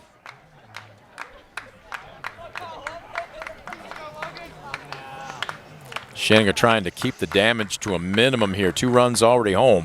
Fastball inside outed, ground ball to second. Olinger's got it, flips to Palladino, and that will retire the side. Not before Tinora comes up with a couple more big insurance runs. Comes on 3 hits, no errors, and 1 left aboard. We'll head to the top of the 5th. Rams 4, Apaches nothing. You're watching DCTV Sports. Estill Chevrolet Cadillac is this area's new and used car headquarters, earning your trust one satisfied customer at a time. Estill Chevrolet Cadillac, North Clinton Street in Defiance, and online at drivebobestill.com. For the past 70 years, Midwest Community Federal Credit Union has been your financial partner, helping you achieve your dreams and secure your future. Midwest Community Federal Credit Union, with locations in Defiance, Bryan, and Napoleon. Find out more at midwestcommunity.org.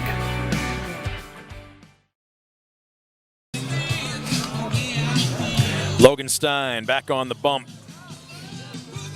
In command right now. The question is, can he keep it? 4 runs on 7 hits, 1 error for Tinora. No runs on 3 hits, 1 error for Fairview. Fairview entered tonight's contest at 7-2 overall, 3-0 in the GMC, and coming off a huge win against ranked Montpelier last night. But the young man you're looking at here has just owned the mound so far in this ballgame. He will deal to the bottom of the order. Jonah Shinninger, Hunter Miller, and Calvin Kepler here in the Fairview 5th. Now batting You number cannot 1, catch your breath, much less take one, against this high-powered Fairview offense. Alan, we were talking about it during the break. Not only can they score, but they can score quickly. Yeah, they can, and I feel this is an inning you probably need to make something happen if you're Fairview. Even if you just get one to break the ice a little bit, make yourself feel a little bit better. Shinninger digs in 0 for 1 with a strikeout. First pitch swinging, fouls a letter high pitch straight back. Tell you what, you get into the 5th inning, especially against this Fairview lineup, and the bottom of your order is only getting to the plate for the 2nd time, you know you've done a good job. Yeah, Logan's definitely doing a good job here. Kind of sidearm slings this one, trying to paint the black on the outside corner. Nothing doing. This home plate umpire, Phil Ketzler, says ball 1. Jonah Shinninger hitting a $154 on the season, entering today's game. Sidearm delivery misses outside. And in this case, if you're patient and you're Jonah Shinninger, walk is as good as a hit, isn't it? Definitely. You can get a lead off, get the leadoff guy on somehow. They have been more than aggressive on the base paths this season. You didn't catch our Estill Chevrolet Cadillac pregame show. Fairview entered today's contest 21 out of 23 in stolen bases. 3-1 the count. And if you're Shinninger, it's basically the same as a 3-0 count here, right? One pitch, one spot. Yeah, definitely 1 pitch, 1 spot here. And he takes just a little bit low, ball 4. All right. Now batting. It looked like Hadmer wanted that one, held it there for an extra second. Miller. So leadoff man aboard for Hunter Miller. 1 for 1, singled straight up the middle on the 3rd pitch you saw back in the 3rd inning.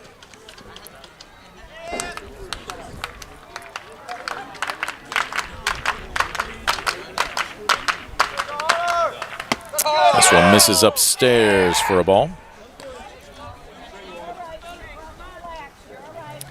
Hunter Miller as the 8-hole hitter and an underclassman. 321. Pretty good numbers for an underclassman. How good can this kid be?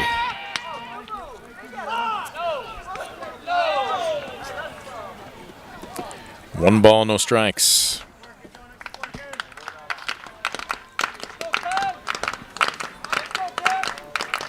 Stein sets.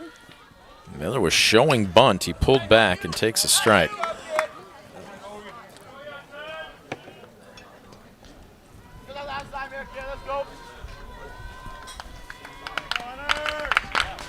One-on-one. Stein being very deliberate on the hill. Checks the runner at first. Deals home. That was a late decision by Miller, and he couldn't catch up with it. Strike 2. Yeah, that was a ball that came back over the plate and got a late swing on it. And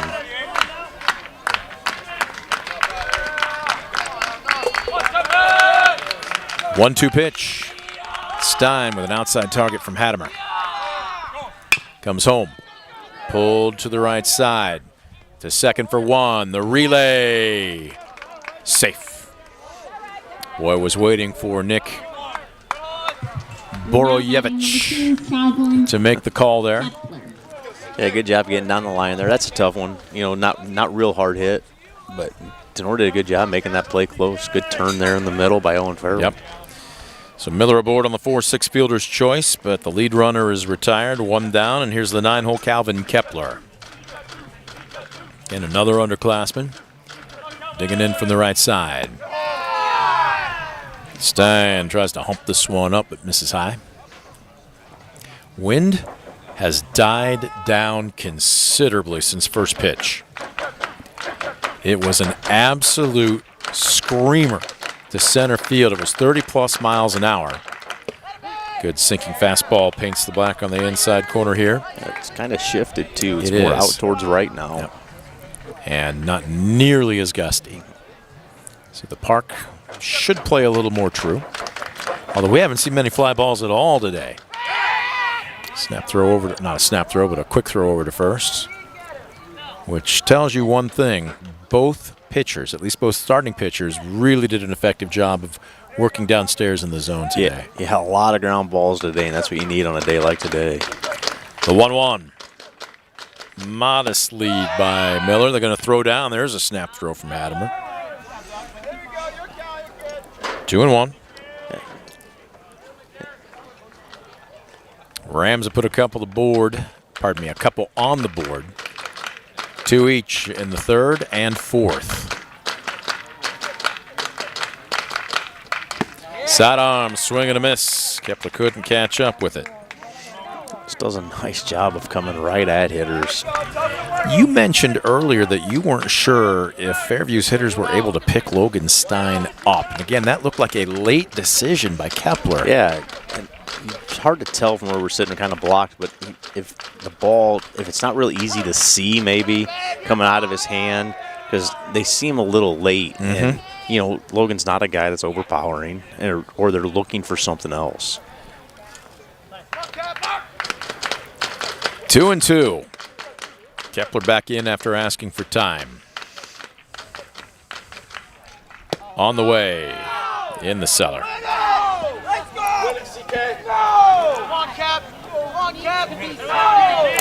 Well, with what's happened through the better part of 4 innings here, the Fairview fans, who have traveled fairly well here, have just kind of been lulled into a sense of complacency.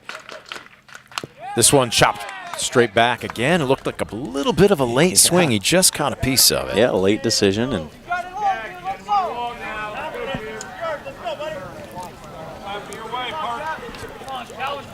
Stein trying to finish off the 9-hole hitter Calvin Kepler.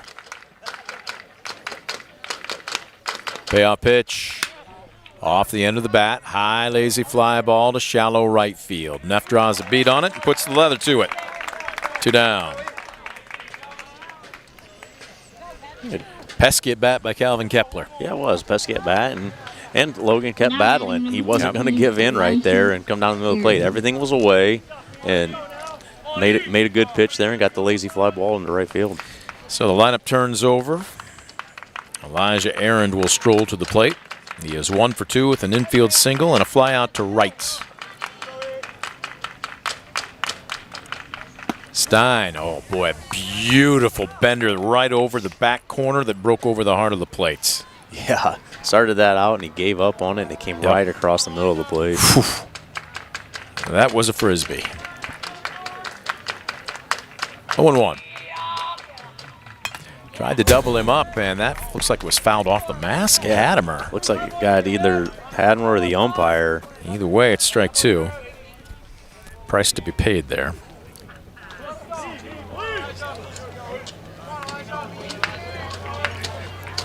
So here we go. Can Stein finish him off and get out of the inning unscathed? Aaron digging in. The 0-2. Just a little bit low. Boy, that was a good miss, though. Yeah, just missed with that great two-strike pitch right there. Extend that out. See if you can get that pitch a couple inches off the plate right there. I think I'm going to nickname Logan Stein the Nibbler. Would that be accurate? That's accurate. Let's see if he tries it again. Maybe takes about 6 inches off of it. Steady, busts him inside, and he throws him. Caught him looking. Logan Stein, we see you, number 11. We see you. Backwards K, a West Banco strikeout, and that will do it for Fairview here in the top of the 5th. No runs, no hits, no errors, and 1 left to board. 4.5 are in the books. Tinora looking to pull off the upset here. They're up 4-0. We'll head to the bottom of the frame right after this. You're watching DCTV Sports. Proudly serving the area with the highest quality contracting services for nearly 100 years. Baker Schindler Company of Defiance and Paulding. 419-782-5080. Online at baker-schindler.com. Superior Credit Union, a not-for-profit, member-owned financial cooperative. Visit superiorcu.com to find out more about joining the winning team at Superior Credit Union. Bottom of the 5th, pitcher's duel. Jonas Schinninger on for his first full innings worth of work. Is Fairview Apaches trailing host Tinora by a score of 4-0. See what he can get done here as he will face the meat of the order. 3, 4, and 5. Owen Reynolds, Parker Hancock, and Alan Birchfield. Tell you what, this has been a pitcher's duel with just enough offense to keep things interesting. But what I like, there's tempo to this ball game. Yeah, there is. There's good pace to the game, and and guys are putting the ball in play, and the kids are making plays. And Tenora's just had a few more big 2-out hits. They've been able to do a little bit of damage with 2 outs in their innings. So here we go. Reynolds will dig in 1 for 2 with a double and a run scored. You cannot rest on your laurels, and even though it's 4-0, and we talked about how 1 run feels more like 5, it still doesn't count as 20 runs on the board for Tinora. It's only 4. You'd still like some insurance here. Yeah, you definitely want to get 2 or 3 more here if you can, and then you put a ton of pressure on Fairview. Righty-righty matchup. A little bit of an outside target given by Miller. Instead, he busts him inside. Reynolds fouls it straight back. Now, both these clubs going to be very busy this week. Up next for Tinora. Thursday night, they are home versus Edgerton. And then they turn around 24 hours later, right back here at Group Field. And on Friday, host Stryker. This is the 0-1. Boy, good sinking fastball. This one down the right field line. Fair ball. This is extras. Is it 2 or is it 3? How fast you pick him up and lay him down. Reynolds rounding second. He's digging for 3. Play at the bag, and they got him. What an excellent relay by Olinger. Yeah, really nice relay there. Ball down the line. They went and got it quick and hit the cutoff man right in the glove. And a good throw to third base there by Olinger to get that first out of the inning. I tell you what, that is percentage baseball if you're Tinora. You basically were forcing Fairview to make the perfect play, and the Apaches did. Yeah, really, really nice play right there by the Apache defense. Wow. So 1 down. And here's Parker Hancock digging in. We mentioned Tinora being very busy with 3 games this week. Fairview, they don't get to rest either after tonight. Next up on Thursday, they host Paulding. And then Saturday, make the bus ride to Lincoln View. Good sinking fastball here. And you can just see a little more pop from Jonas Schinninger. And again, Coach Singer told me he's going to operate in the mid-80s with that fastball, and you can see it. Yeah, a little more life to his fastball, and you can hear it off the glove. The 1-1. Woo! Just off the outside corner. I didn't see what he threw on the gun there.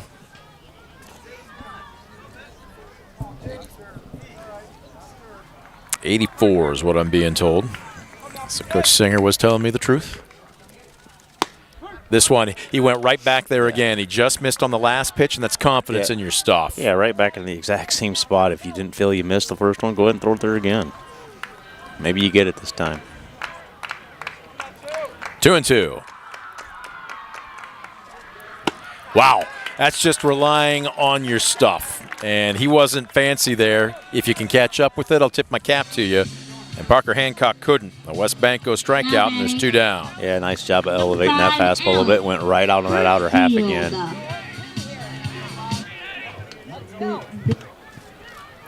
So here's Birchfield, 0 for 2.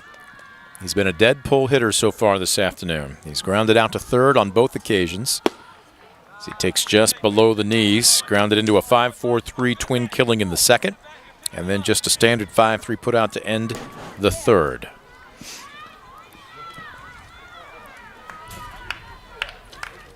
The 1-0. Low and away. That was just under 84 miles an hour, so he's staying pretty consistent.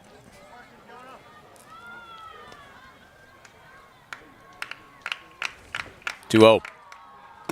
Ooh, challenged him, let her high. Well, the display on that thing doesn't stay on there very long, does it? Like I'm marking a strike, looking over, it's gone. 2-1. Jonas Schinninger looks like he's pretty much fastball predominant, and that was about 84. Yeah, he's living with that fastball, yep. I would say 85% of the time at least. So 3-1. Schinninger, high, tight, compact delivery, and misses downstairs, a 2-out walk. So the line moves again, this time Ryan Mills, who has had an excellent afternoon at the plate. 2 for 2 with a pair of singles and a run scored. Now batting, number 10, Ryan Mills. See if Tinora captures that 2-out magic here again. Very overcast skies, and they're getting darker and darker with each passing minute. I look over my left shoulder. It's still off in the distance, but not so much worried about rain right now, but no lights here at Group Field. So at what point at the bottom of the 6 o'clock hour, which time do you think they have left before it gets a little too dark? I would say with it being overcast, you still got a good hour 15 minutes. Well, that's for 18-year-old eyes. How about if you're 45 to 55? It might be dark already. This one, a liner up the middle and past a diving Olinger, rounding second and heading into third, standing up. Aggressive base running that time by Birchfield, and Ryan Mills, have yourself a game. Now 3 for 3 at the plate. Yeah, having a really good day, and here Tinora is right in the thick of it again with 2 outs. Number 23. All right, well, you were talking about a 2-out bingo now with runners at the corners here. Colton Snyder with a legitimate chance to bring home some more insurance. Colton is 1 for 2 with an infield single, and he's grounded out back to the pitcher. Upstairs, runner goes. There is going to be a throw down to second. Tag made, not in time, and the double steal is on. Miller thought they got him. So does the Fairview dugout. A gutsy play, and Birchfield comes home to make it 5-0. Yeah, a really good throw right on the money and just right in underneath the tag. It looked like maybe the tag was in right around his waist as he was going in head first. So, whoo! Well, and I will say this, tip your cap to Fairview and the young sophomore catcher, because most of the time you would just write catcher's indifference, if not just a plain straight stolen base on a play like that. But a double steal brings home the 5th run of the game for the Rams.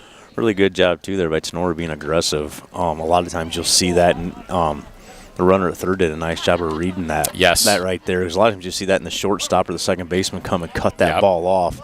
He did a really nice job of seeing both of them back by the bag, right away and got a good jump.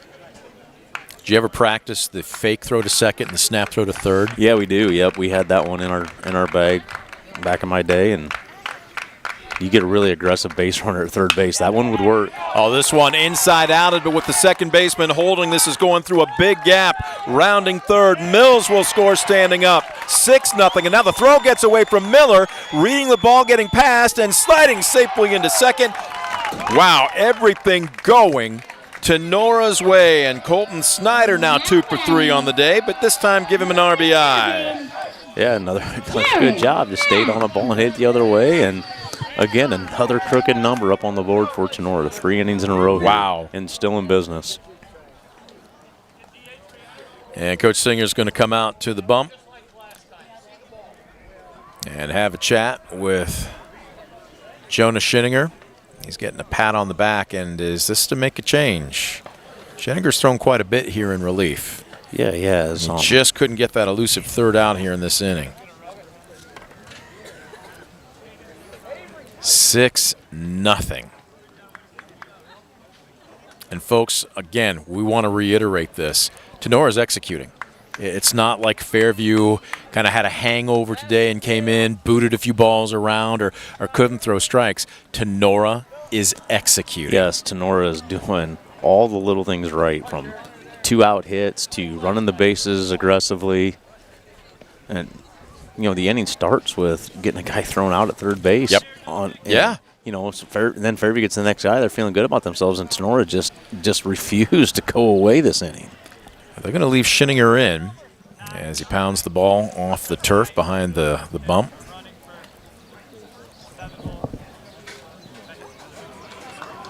And do we have a courtesy runner or pinch runner at second? Pinch runner at second. Can't see a number. I can't either. It's going to be Jared Neff digging in, and I'm going to have to go to my binoculars again.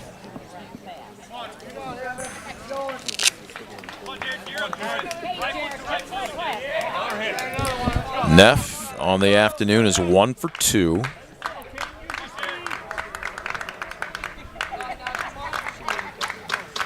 Schinninger works out of the stretch. Swing and a miss. He elevated above the letters. Neff couldn't lay off, but he couldn't catch up. Strike one.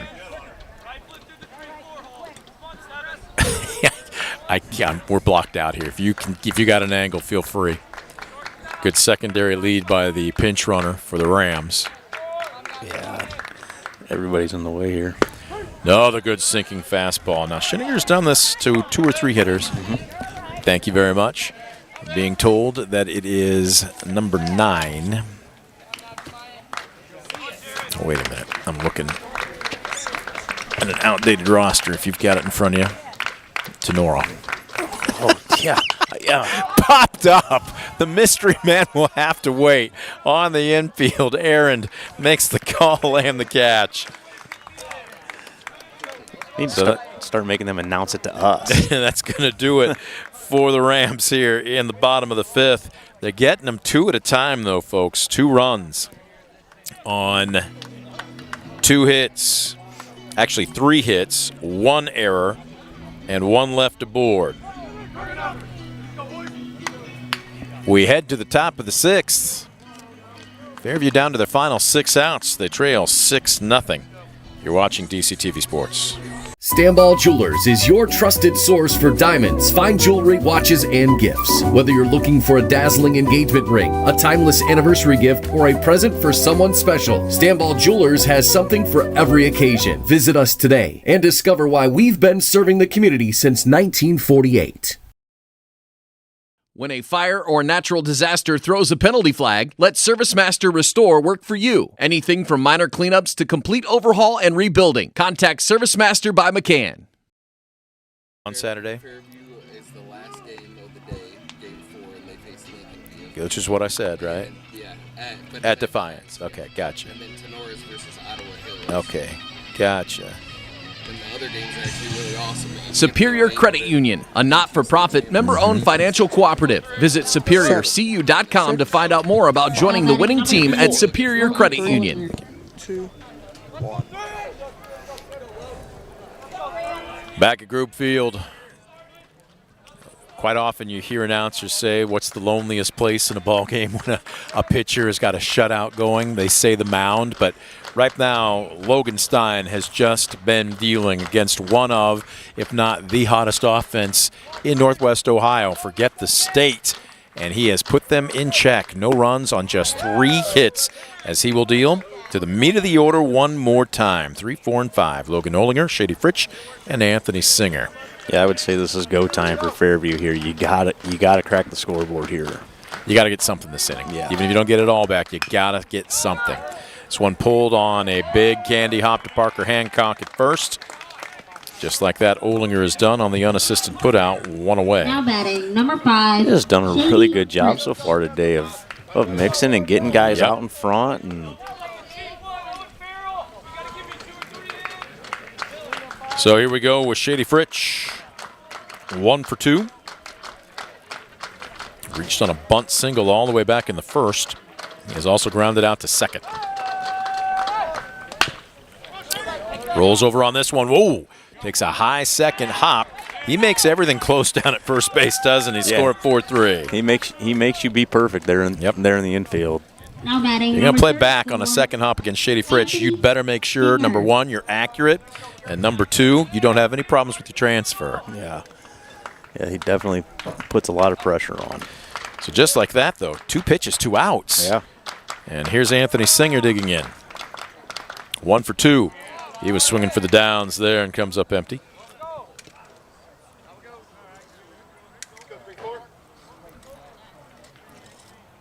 I'd like to see a pitch count on Logan Stein.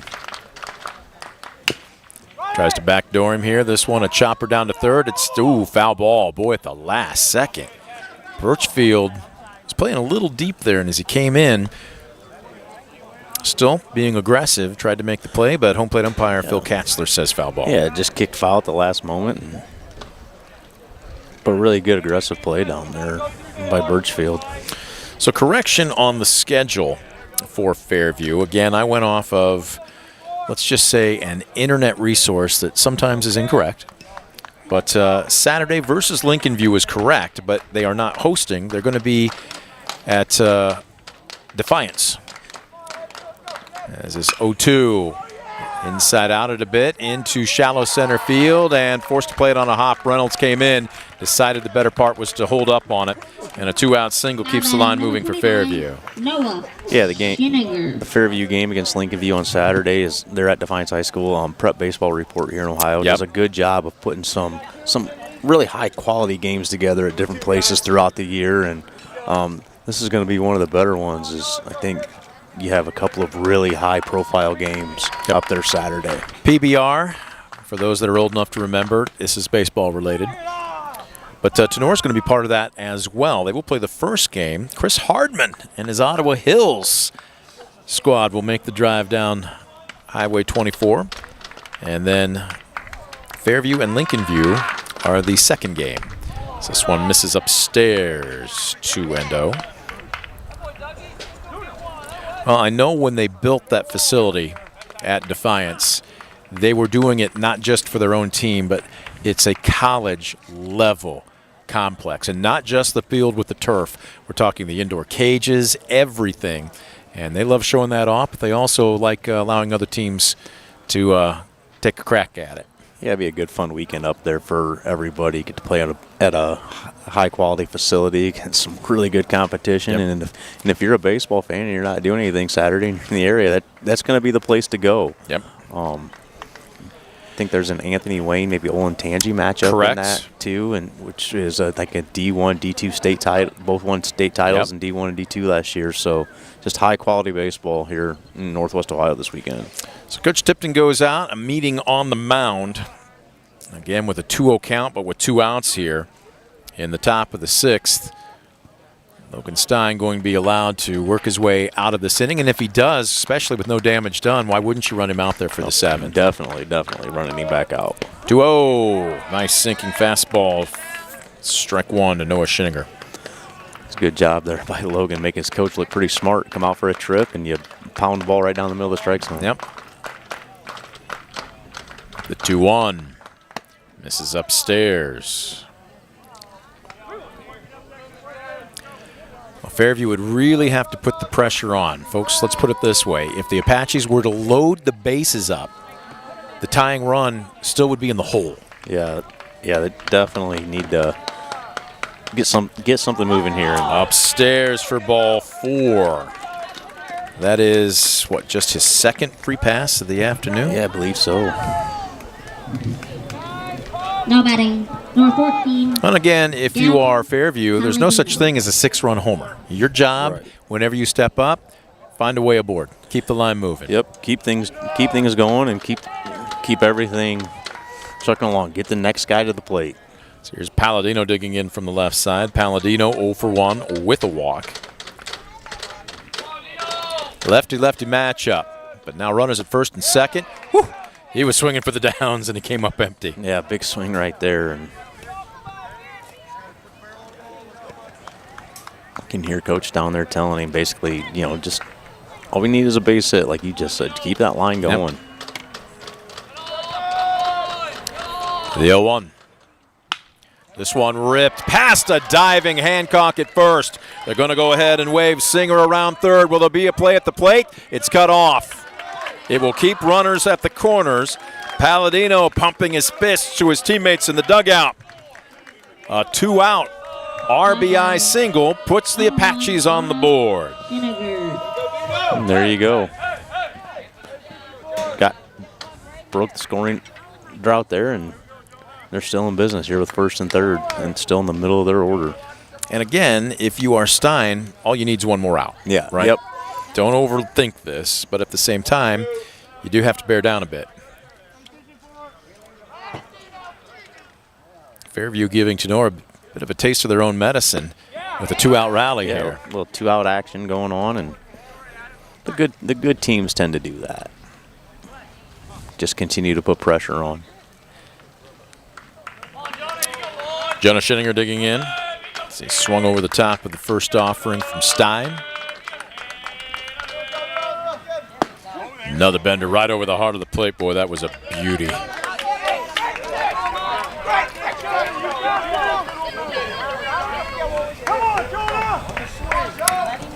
Working our way towards the 7 o'clock hour here. Skies still dark over my left shoulder.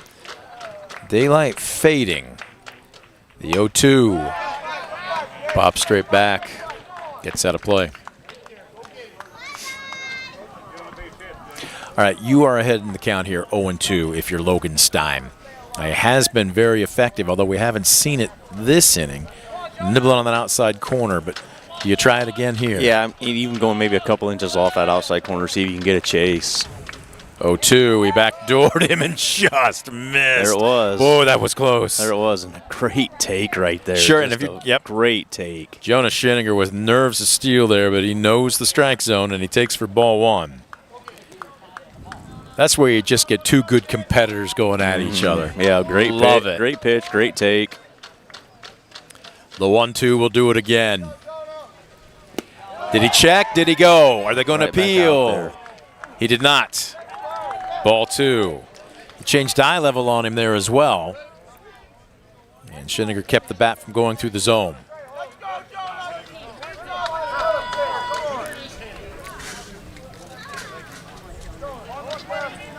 Schinninger digs back in.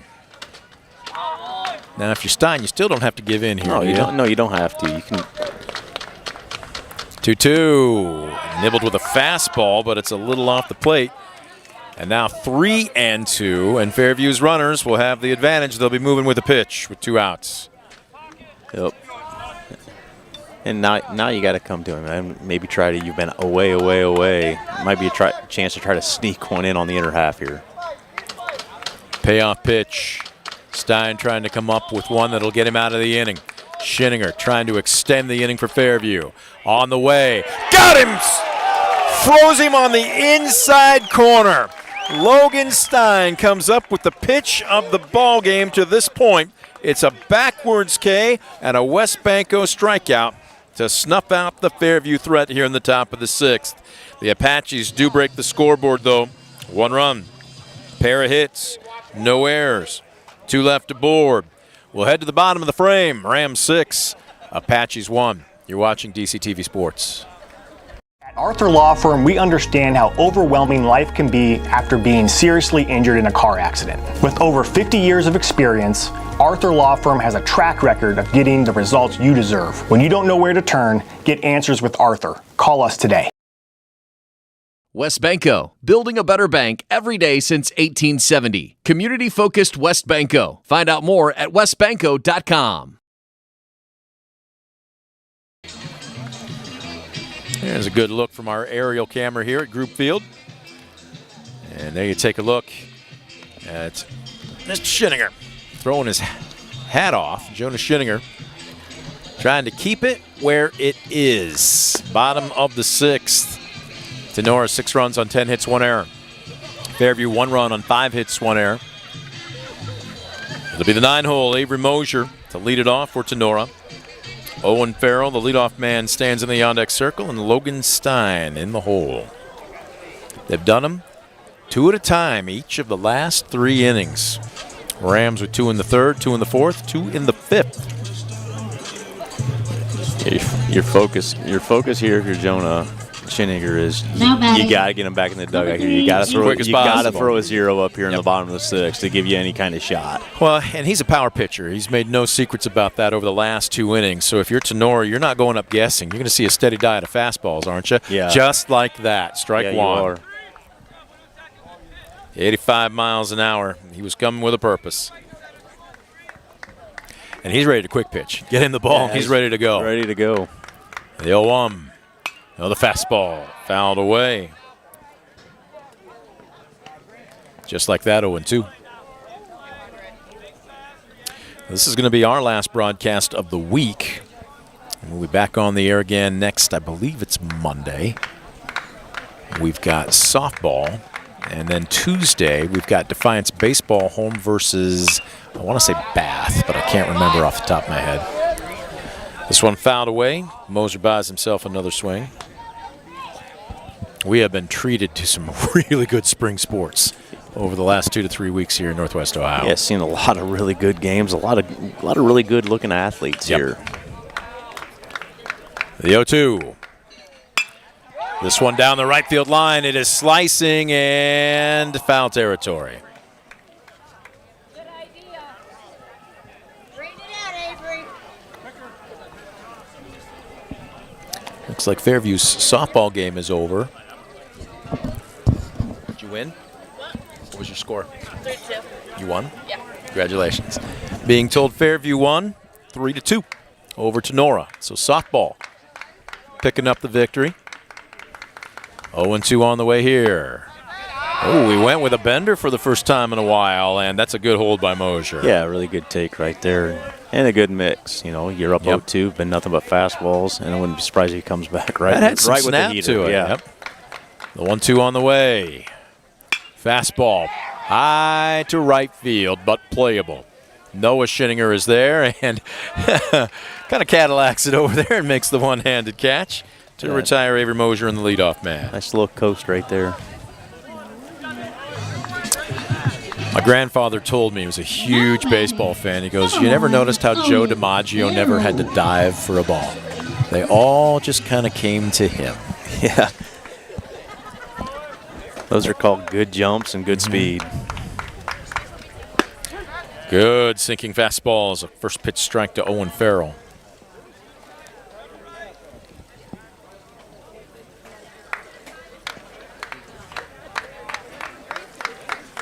Owen 1. Schinninger's come out and taken the bump with a purpose. So he runs this inside. And his cap has not stayed on for any delivery so far here this inning. No, getting a lot of torque and everything he does. And oh, to have enough oil in your joints again, right? Right. 1-1. Woo! Man. Again, 85 miles an hour, but very late snap. 1-2. Farrell digging in. Run him up and inside with an 84-mile-an-hour heater, and Farrell swings through it. Westbanco strikeout, and there's 2 down. Well, looking ahead to the top of the 7th for Fairview, they're going to need at least 5 runs. It will be 8, 9, and then the leadoff men, Miller, Kepler, and Aaron. And It's going to take a lot more than that. All right, now Shinninger trying to keep it at a 5-run deficit.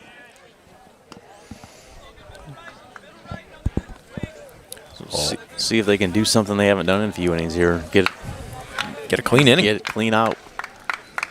Stein digging in, the 0-1. All right.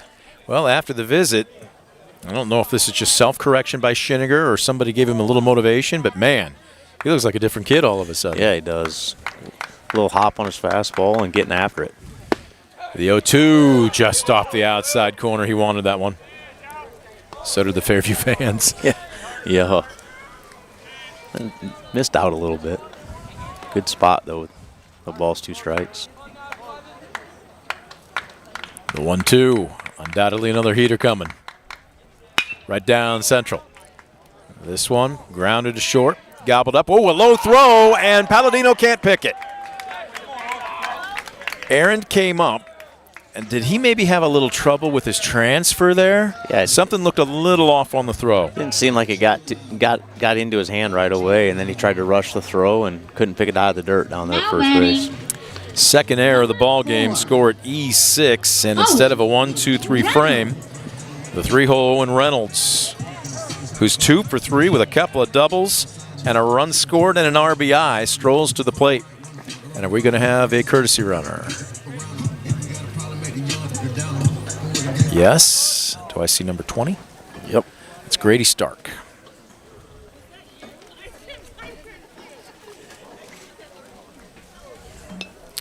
So Stark will take over on the base paths. Try and give Logan Stein. Don't let him go sit down. Yep, exactly. He's trying to gather his thoughts and just save a little bit of energy. I think that's exactly what Coach Tipton was telling him. He said, you go get a drink and get sat down real quick. And you think about what you've got to do. Yeah.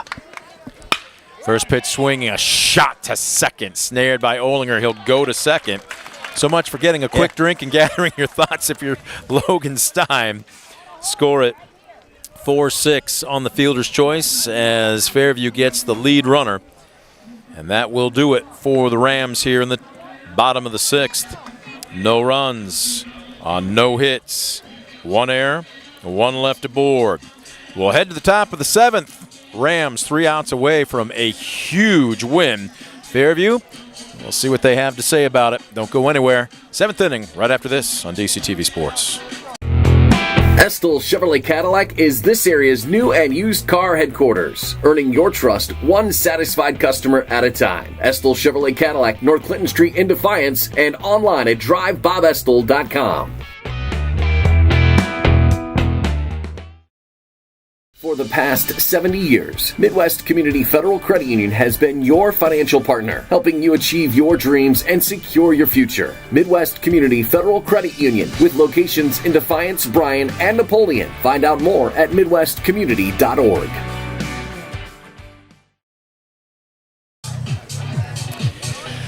There you take a look at the man of the moment. Junior pitcher, southpaw, Tinora's Logan Stein has been masterful on the bump through 6 innings. He needs 3 outs to pick up the victory for himself and his team, and more importantly, hand Fairview their first loss in conference play. 6 runs on 10 hits, 1 error for the Rams, 1 run on just 5 hits.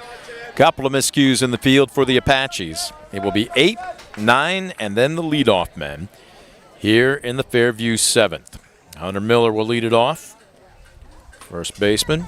He is 1 for 2, singled back in the 3rd, reached on a fielder's choice in the 5th. I'd love to see the pitch count for Logan Stein. Yeah, I'm not sure if I can find it somewhere. What do you think he's pushing right now? I bet he's under 90. Really? Okay. First pitch misses upstairs to the left-handed hitting first baseman.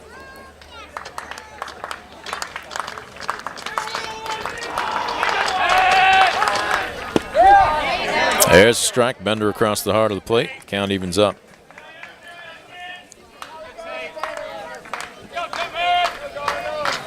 That was 93. Okay. It's his game to finish right now. Oh, beauty.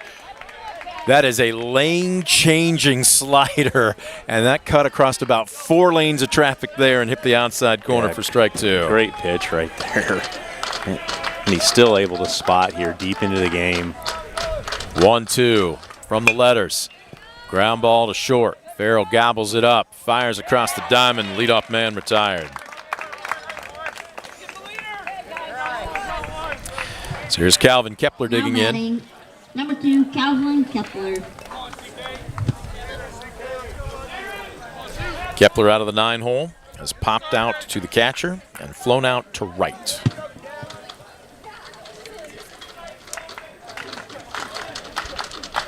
Just in front of the 7 o'clock hour here at Group Field. First pitch swinging, popped up. And now my question for you becomes this, because daylight is becoming sparse, especially as an outfielder, how tough is it to pick up the ball off this very gray, cloudy sky? Or is it an issue?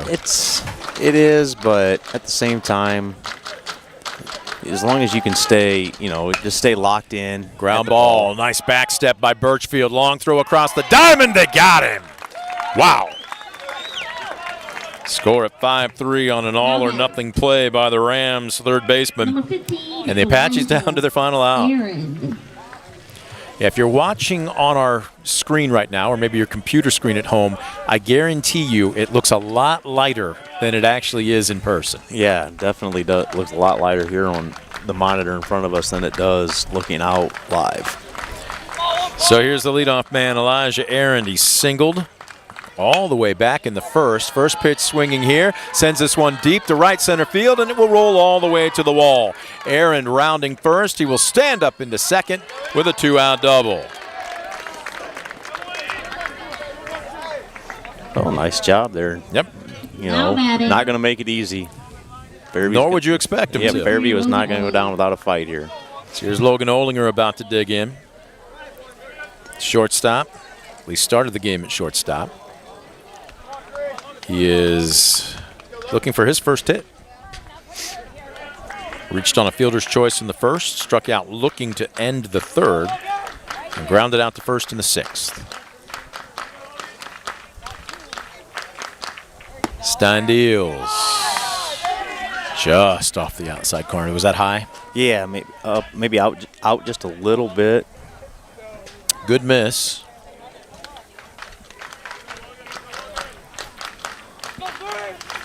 One and 0.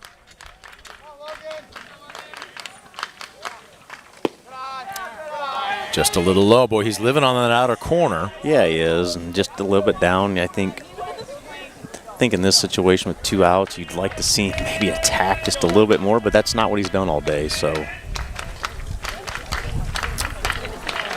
getting a little different with a lefty-lefty matchup here, and this one outside. Well, let's see. You showed me 93 pitches, about 4, maybe 5 pitches ago. So yes. If he hasn't surpassed, he's certainly closing in on 100. Got to be getting near 100 right here. Do believe 125 is the limit in high school baseball. Okay. 3-0. Well, they lost him upstairs. 2-out walk. Matter of fact, followed up by after a 2-out double. And Shady Fritsch scheduled to come to the plate, and we're going to have a trip to the mound by Doug Hattemer. What's the limit per game before you have to make a change at the Ohio high school level? It's 125 is the max. I meant visits. Oh, visits. Well, I think it's coaching visits. This isn't like college. This is not. That's why I was saying they motioned Hattemer to go, so they didn't have to come out. I do believe it's 4. Okay. And if I recall, I think we've only taken one trip. Yep. So, and again, you would like to allow Logan Smith the opportunity to finish out a full complete game gem here. Definitely want Logan to try to finish this game out for himself. Here is the speedy Shady Fritsch. As this one misses low and away. I'd say he's really starting to labor here a little bit. A little bit. Yeah. Missing his spots a little bit more regularly than what he had been. And again, all in air quotes you have to do here if you're Stein, though, is induce a ground ball. You got to force it any base. This one right down central, and I think Fritsch was taking a strike. 1-1. Sometimes out number 21 is the toughest one to get. The 1-1.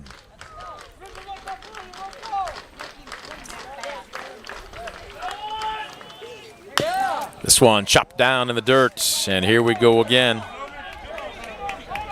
Down to their final strike. Fritch with a deep breath. Umpire asking if he's okay. He says yes. Shady Fritch, even with a foul ball off of his foot, is still faster than probably 85% of anybody else in either dugout. The 1-2. Stein getting set. Fritch digging in. Adamer with an outside target. And he just got a piece of it and fouled it away. Good battle right there. Let that ball get really, really deep and fought that thing off right there. Some new baseballs being run out as we are now just past the 7 o'clock hour.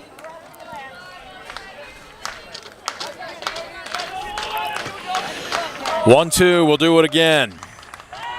Stein throws over to first.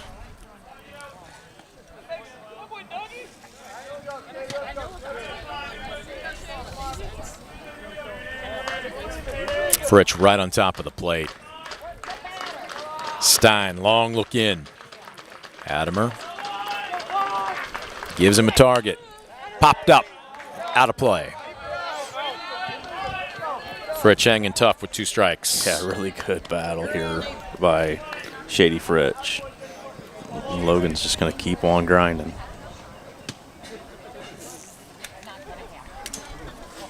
You looking at pitch count? Yep. I'm going to guess 110. That was pitch 108. Okay, so that was close. 109 on the way. Both runners go. Fouled away.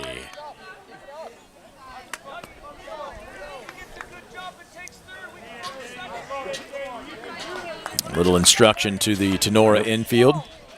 Just a reminder, any base is the final out of the game. So this will be pitch 110. Yes. A 1-2 count after Fritch has fouled away 3 2-strike deliveries. Oh, he rung him up on a delayed call. Strike 3 on the outside corner. Shady Fritch can't believe it. And Logan Stein gets a West Banco strikeout to end the game. Final 6-1. Wow. Go Rams. No runs on 1 hit, no errors, and 2 left aboard.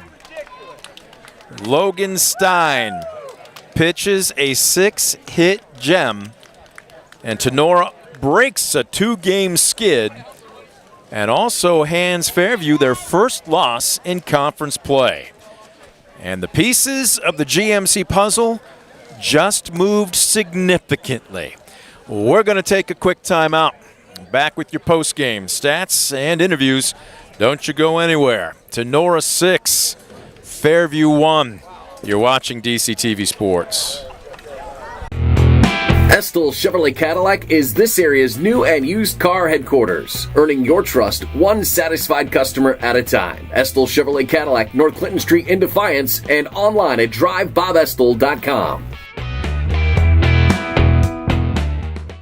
For the past 70 years, Midwest Community Federal Credit Union has been your financial partner, helping you achieve your dreams and secure your future. Midwest Community Federal Credit Union, with locations in Defiance, Bryan, and Napoleon. Find out more at midwestcommunity.org. Proudly serving the area with the highest quality contracting services for nearly 100 years. Baker Schindler Company of Defiance and Paulding. 419-782-5080. Online at baker-schindler.com. Superior Credit Union, a not-for-profit, member-owned financial cooperative. Visit superiorcu.com to find out more about joining the winning team at Superior Credit Union. Stanball Jewelers.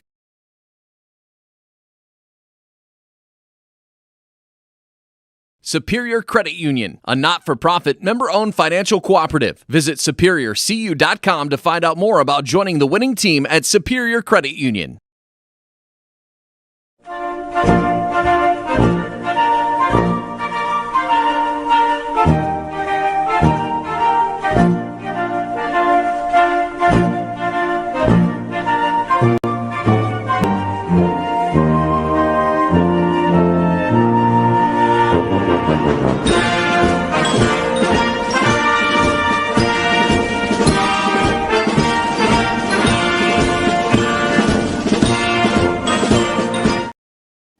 life, unexpected challenges can test us. If you've been seriously injured in a car accident, you deserve a team that understands. Because your story matters. Call Arthur Law Firm today. We'll fight for you every step of the way. WestBanco, building a better bank every day since 1870. Community-focused WestBanco. Find out more at westbanco.com. Discover affordable transfer opportunities at Northwest State. Start here and save thousands on tuition. Our advising team will help you get your credits transferred. So don't wait another minute. Get started today.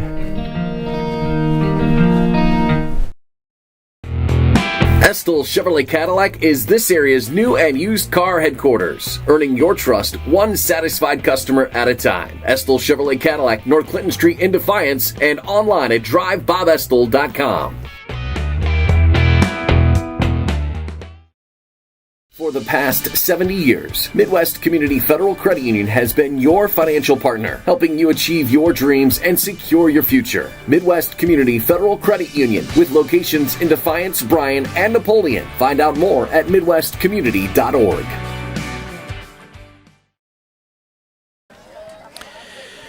Back at Group Field, and there you take a look, as they affectionately call him here, Coach Tippy, having a conversation with his team, and boy, did they needed a win, period. But to get a win the way they got it, and to get it against the leading team, first place in the conference, and a team that had been steamrolling virtually everybody in their path, boy, what a great high school ball game tonight. Yeah, I just think, Coach Tipton's got to be extremely happy with the overall effort of his team today. Yep. To come in here against a team that's as hot as Fairview was and to really put a complete game together. They did it on the mound with Logan Stein. They did it offensively. They did it with 2 outs. They scored runs, and then they did it defensively today. Yep. They really picked it up well, and that's something that has to happen with Logan on the mound because he's not a guy that's going to be a high strikeout guy. But just a complete game, and Coach Tipton has to be ecstatic with his kids. And at the same time, still a lot of ball left to be played. If you're Fairview, you're still in control of your own destiny here, but it just goes to show you, heavy is the head, right? They're going to have a target on their back no matter what field they walk onto. And tonight, you just tip your cap to Tinora. They just were the better team this evening. Yeah, they were today, and and like you said, Fairview still controls their destiny in the conference. I don't know if anybody's going to go through the conference undefeated this year. So that has to be your message if you're Coach Singer to your team, that hey, it's just one game, and we get a chance to bounce back on Thursday in another conference game, and yep. We have to make sure that this doesn't carry over and that we show up to play. Well, if this doesn't motivate you, I don't know what will. And I would lay money down that Fairview, I wouldn't want to be the next team on the schedule. We're starting to get some sprinkles here, so my apologies. I'm moving everything underneath. It's going to be Paulding on Thursday. So, again, a situation here where right back into GMC scheduling. Let's go ahead and run down the unofficial box score here. Again, Tinora 6 runs on 11 hits, 1 error. Fairview 1 run on 7 hits and 2 errors. The story, again, 2 really solid pitchers went at each other for the better part of 4 to 5 innings. But Logan Stein ends up going the distance tonight. 7 innings. He scatters 7 hits, allows 1 run. It was earned. He walked 3 while striking out 8. And again, had to labor in a couple of innings. Fairview put the pressure on with multiple base runners on more than one occasion, but he just held his mud on the bump, and he got some pretty good defense by his teammates. It was just a well-played, well-rounded ball game. And Coach Tipton coming over, throwing on the headset. Look right there at that camera, Coach. We've been told that your front side is your best side, so we'll try and make you look like a man. Don't go poor boy in it. Coach, you caught us just as we were breaking down Logan Stein's pitching performance tonight, but I'll go ahead and run through it again and get your take on it. He goes the distance. He threw, I think we had for 110 pitches. Was that right, Coach? Yeah, he was about right at 110. Yep. So he was flirting with it, but he made things interesting. He scatters 7 hits, allows 1 run. It was earned. He walked 3, but struck out 8. You talked about it during your pregame. Pitch to contact. You don't have to do too much, but he seemingly did a little bit of everything tonight. Yeah, Logan's a dude. He's a dude. He goes out and he competes. When Logan Stein's on the mound, we have a chance to compete with anybody around here. His teammates have confidence in him. The coaching staff has confidence in him. You know, Logan Stein's that kid that you wish you had a million of. But you know, my hat's off to him. I love the competitor in him. But yeah, I don't have any other words for it. But like I said, he's our dude, and we're going to go as he goes. And just a good mound presence about him too. It didn't look like he got rattled. Is that pretty much what we could see on him on any given start? Absolutely. I mean, Logan's a great kid. He's everything you want. He's intelligent, one of the top class kids. He's one of the most respectful kids. He's probably going out to take the flag down out there, because that's the kid that he is. You know, in our program we preach that nobody's bigger than anybody. You know, Coach Renolette had that too. You know, everybody contributes, everybody does what they're supposed to do. And like I said, I just about guarantee that my starting pitcher is out there taking the flag down. And that's just such a kudos to him and his family and just a great young man that they've raised. Coach, it was a very tight ball game for a long time. You guys had a couple of, I think the third, fourth, and the fifth. You guys got two in each, and you just continued to add with what was really a relentless offense when you got two outs. And obviously, I know from experience, when you can get those big two-out hits, it's just demoralizing to the other team. What a great approach. Is that something we made an adjustment to in the dugout as time went on? I don't know if we made an adjustment to the dugout. We haven't had that big hit this year, and I think I told Brent before the game, you know, at some point somebody's going to get a big hit. Somebody's going to be that guy, as you know. And we've been looking for that guy, and tonight we had a lot of that guys. You know what I'm saying? Yeah, you did. You know, as you said, and you know, you've coached in big baseball games and won big baseball games too. That's what you got to have when you face such a quality opponent like Fairview, and you know, that's coached extraordinarily well by Coach Singer and his staff. But yeah, they stepped up and got some huge hits, and once again, I couldn't be any prouder. Coach Reynolds does a lot of our hitting stuff.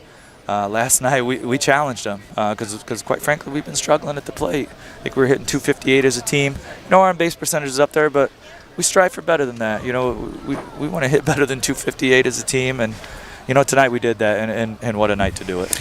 Everybody but one man reached at least once. You found a way to keep the pressure on, but I'm going to go to your sixth hole here. And matter of fact, bottom of that lineup ended up being Murderers Row tonight. The Ryan Mills, 3 for 3 with 2 runs scored and an RBI. How about that? Can he continue that type of production? Oh, absolutely.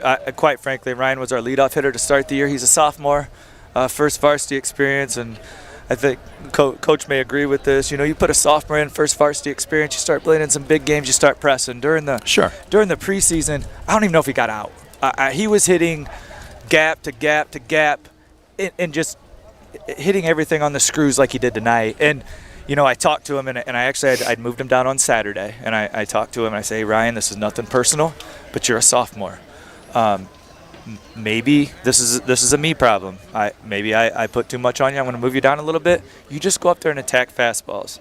Tonight he attacked some fastballs, and what a night to do it. But yeah, 3 for 3 out of a sophomore against, like I said, I have nothing but respect for Elijah Arend and Jonas Schiniger, and I mean really anybody that Coach Singer would throw out there. They're a top class program, and I have, you know, the utmost respect for him. All right, so now you got a day off, kind of recoup a little bit, and then Thursday is at Edgerton, I believe. Is that correct? Yeah, then it's at Edgerton. Edgerton gave us our only league loss last year. They have 12 or 13 seniors. Coach Gillen does a great job. I know he coached some for Coach Mag at Ayersville. Played baseball at Defiance College. Great guy. Does an awesome job with that program. Maddox Baker's a dude. You know, we can keep going. Kellen Sanchez and Noah Weaver. You know, obviously we know about him. We play against them in every sport, and that's what makes the GMC stuff fun. You compete across sports and so on. But yeah, we're gonna have our hands full on Thursday for sure. Look, the GMC's a meat grinder, but do us a favor, will you? Enjoy it tonight. Yeah, absolutely. I appreciate it. And thanks for, like I said, thanks for the coverage and all you guys do for the local athletes. This is pretty cool. All right. Sure. Congratulations, Coach. We're going to take a quick time out. We're going to put a big green and white bow on our post game when we come back. 6-1 final score, Tinora over Fairview. You're watching DCTV.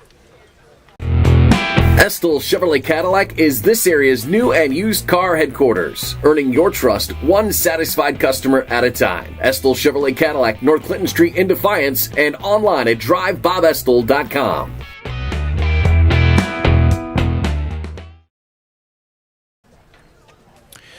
Well, there you take a look at now an empty group field. Light sprinkles are coming down. We just beat the front that's moving through here, and we'll thank Logan Stein. Again, he scatters 7 hits, allows just 1 run. His team commits only 1 error behind him, and in the meantime, 2 at a time. 3 straight innings where they put up 2 runs, and it was enough for Tinora in a 6-1 victory tonight over Fairview. Brent Balbanon alongside the coach Alan Mag with the win. Tinora now getting off a 2-game skid. They are 4-2-1. More importantly, 1-1 in the GMC. The Apaches fall to 7-3, and they're saddled with their first loss in conference play at 3-1. Wide open. Doesn't mean that Fairview still is in control of their own destiny, but, man, you can't sleep on anybody in this conference. No, you can't. It's just a grind every day when you come out here, and you know you're going to have your hands full. Everybody's got good pitching. It's really good baseball here in the GMC, and as you see today is a team that you probably thought was the favorite to win. They come over here and had everything they could handle with Tinora, and you know the Rams came out on top, and kudos to Coach Tipton. They got a very young team. They graduated a lot of kids last year, and this is the type of win that can springboard them a little bit. Well, we'll wait and see how they do as we're going to wrap this one up here. Big thank you going out to our crew, all of our underwriters for helping make the broadcast a possibility, and as always, you the fan for tuning in. Final score again tonight, Tinora 6, Fairview 1. For Alan Mag, I'm Brent Balbanon. You've been watching another sports presentation of DCTV.